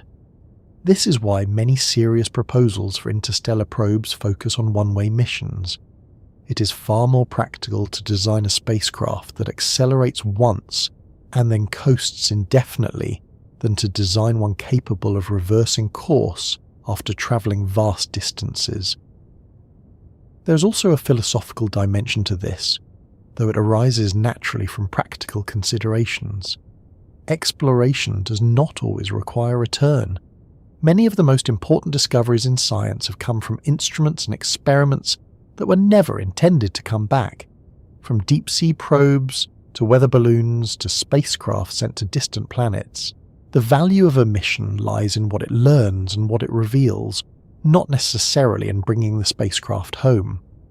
Data transmitted across billions of kilometers can be far more valuable than the physical return of a machine. This perspective shapes how missions are conceived. Engineers and scientists focus on maximizing the scientific return during the time when communication is possible, knowing that eventually the spacecraft will fall silent. The journey beyond that point is not seen as wasted, but as a continuation of exploration, even if no further data can be received. Another reason why comeback missions are not planned is that technology itself evolves. A spacecraft launched today may be overtaken in capability by one launched decades later. This is sometimes called the incessant obsolescence problem in interstellar mission planning. A probe travelling for centuries might be surpassed by faster or more advanced probes sent later, making a return less meaningful from a scientific perspective. In this sense, exploration becomes a relay rather than a single journey. Each generation of spacecraft extends our reach a little farther, building on the achievements of those that came before. Return is less important than continuity. Reflecting on all of this reveals that the absence of planned comebacks is not due to a lack of courage or imagination. It is a recognition of the realities imposed by distance, energy, time, and the environment of space. These factors combine in ways that make round trips beyond the solar system extraordinarily difficult, while one-way missions remain achievable and scientifically valuable. There is something about the idea of leaving forever that feels distant at first, almost abstract, the kind of thought that drifts through the mind without settling. After all, most journeys in life are temporary. Even long separations usually end in reunion. Travellers return home, ships come back to harbour, and the familiar rhythms of departure and arrival repeat again and again. But the farther one looks into space, the more that rhythm begins to change. Distance stretches, time expands, and eventually the idea of return fades, not dramatically, not suddenly, but gradually. The way a shoreline disappears into haze as a ship moves farther out to sea. Leaving the solar system is like that. There is no single moment when someone announces that return is no longer possible. Instead, there is a slow accumulation of realities: gravity, energy, distance, time, the aging of machines, the fading of signals, all of them quietly adding weight to the same conclusion. A spacecraft drifts outward, and with every passing year, the path behind it becomes harder to retrace. And yet, there is nothing tragic in this. It is simply the nature of the journey. If you imagine standing on Earth at night and looking up at the stars, it is easy to feel that space is silent and empty, a distant backdrop to everyday life. But in truth, even now, there are human-made objects moving through that darkness, small and faint, travelling farther from the sun than any explorers in history. They are not racing or struggling. They are simply moving, carried by inertia, following trajectories that will continue long after their creators are gone. Those spacecraft do not experience departure the way we do. They do not feel distance or time. But for us, thinking about them invites reflection, not only on physics and engineering, but on the meaning of exploration itself. Because leaving forever is not only about distance, it is also about perspective. From within the solar system, everything feels connected. The sun rises and sets, the moon changes its shape, planets drift slowly across the sky. Even if we never travel beyond Earth, we are part of this larger system, sharing the same star, the same gravitational dance, the same slow movement through the galaxy. To leave that system is to step outside a shared story. It is to move into a region where the sun becomes just another star, where the familiar patterns of the night sky begin to shift, where the connection to home becomes something remembered rather than experienced. That thought can feel unsettling at first, but it can also be peaceful. The universe is vast and movement through it is natural. Stars themselves drift, galaxies collide and merge, and even the atoms in our bodies were forged in places far from here, carried across unimaginable distances before becoming part of the world we know. In that sense, leaving is not an exception, but a continuation of a much older story, one that began long before Earth formed, when clouds of gas and dust moved through space and gradually came together to form stars and planets. The difference, perhaps, is that now we're aware of the journey. Awareness changes how we think about distance and time. A spacecraft drifting beyond the solar system is not only an object in motion, it is a reminder of how far curiosity can carry us, of how questions asked on a small planet can lead to journeys that span billions of kilometers. And yet, even as those journeys extend outward, the meaning of home becomes clearer rather than less important. Home is not merely a location in space. It is a network of relationships, of shared experiences, of memories and stories. It is the place where time is measured in familiar ways, where voices are heard without delay, where the sky and the ground and the air form a continuous living environment. A spacecraft leaving the solar system carries none of those things with it, only records and instruments, and silent metal structures built to endure. It moves through regions where there is no weather, no sound, no changing seasons, only the steady passage of time and the faint glow of distant stars.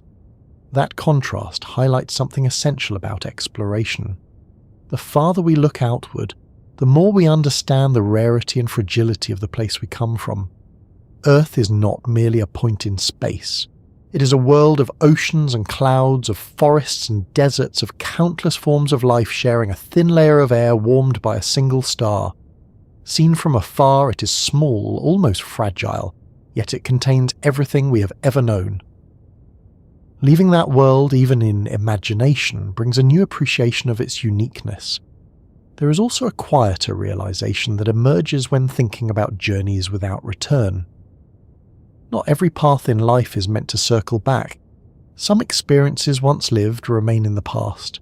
Some moments once gone cannot be revisited except in memory. This is not something to regret. It is simply the nature of time. In a way, every day is a one-way journey. Each sunrise leads to a sunset that will never be repeated in exactly the same way. Each year carries us forward, never backward. The difference with leaving the solar system is only a matter of scale. The principle is the same. Thinking about this can be strangely comforting. The universe is not built around cycles alone, but around change, movement, and the unfolding of events that do not repeat.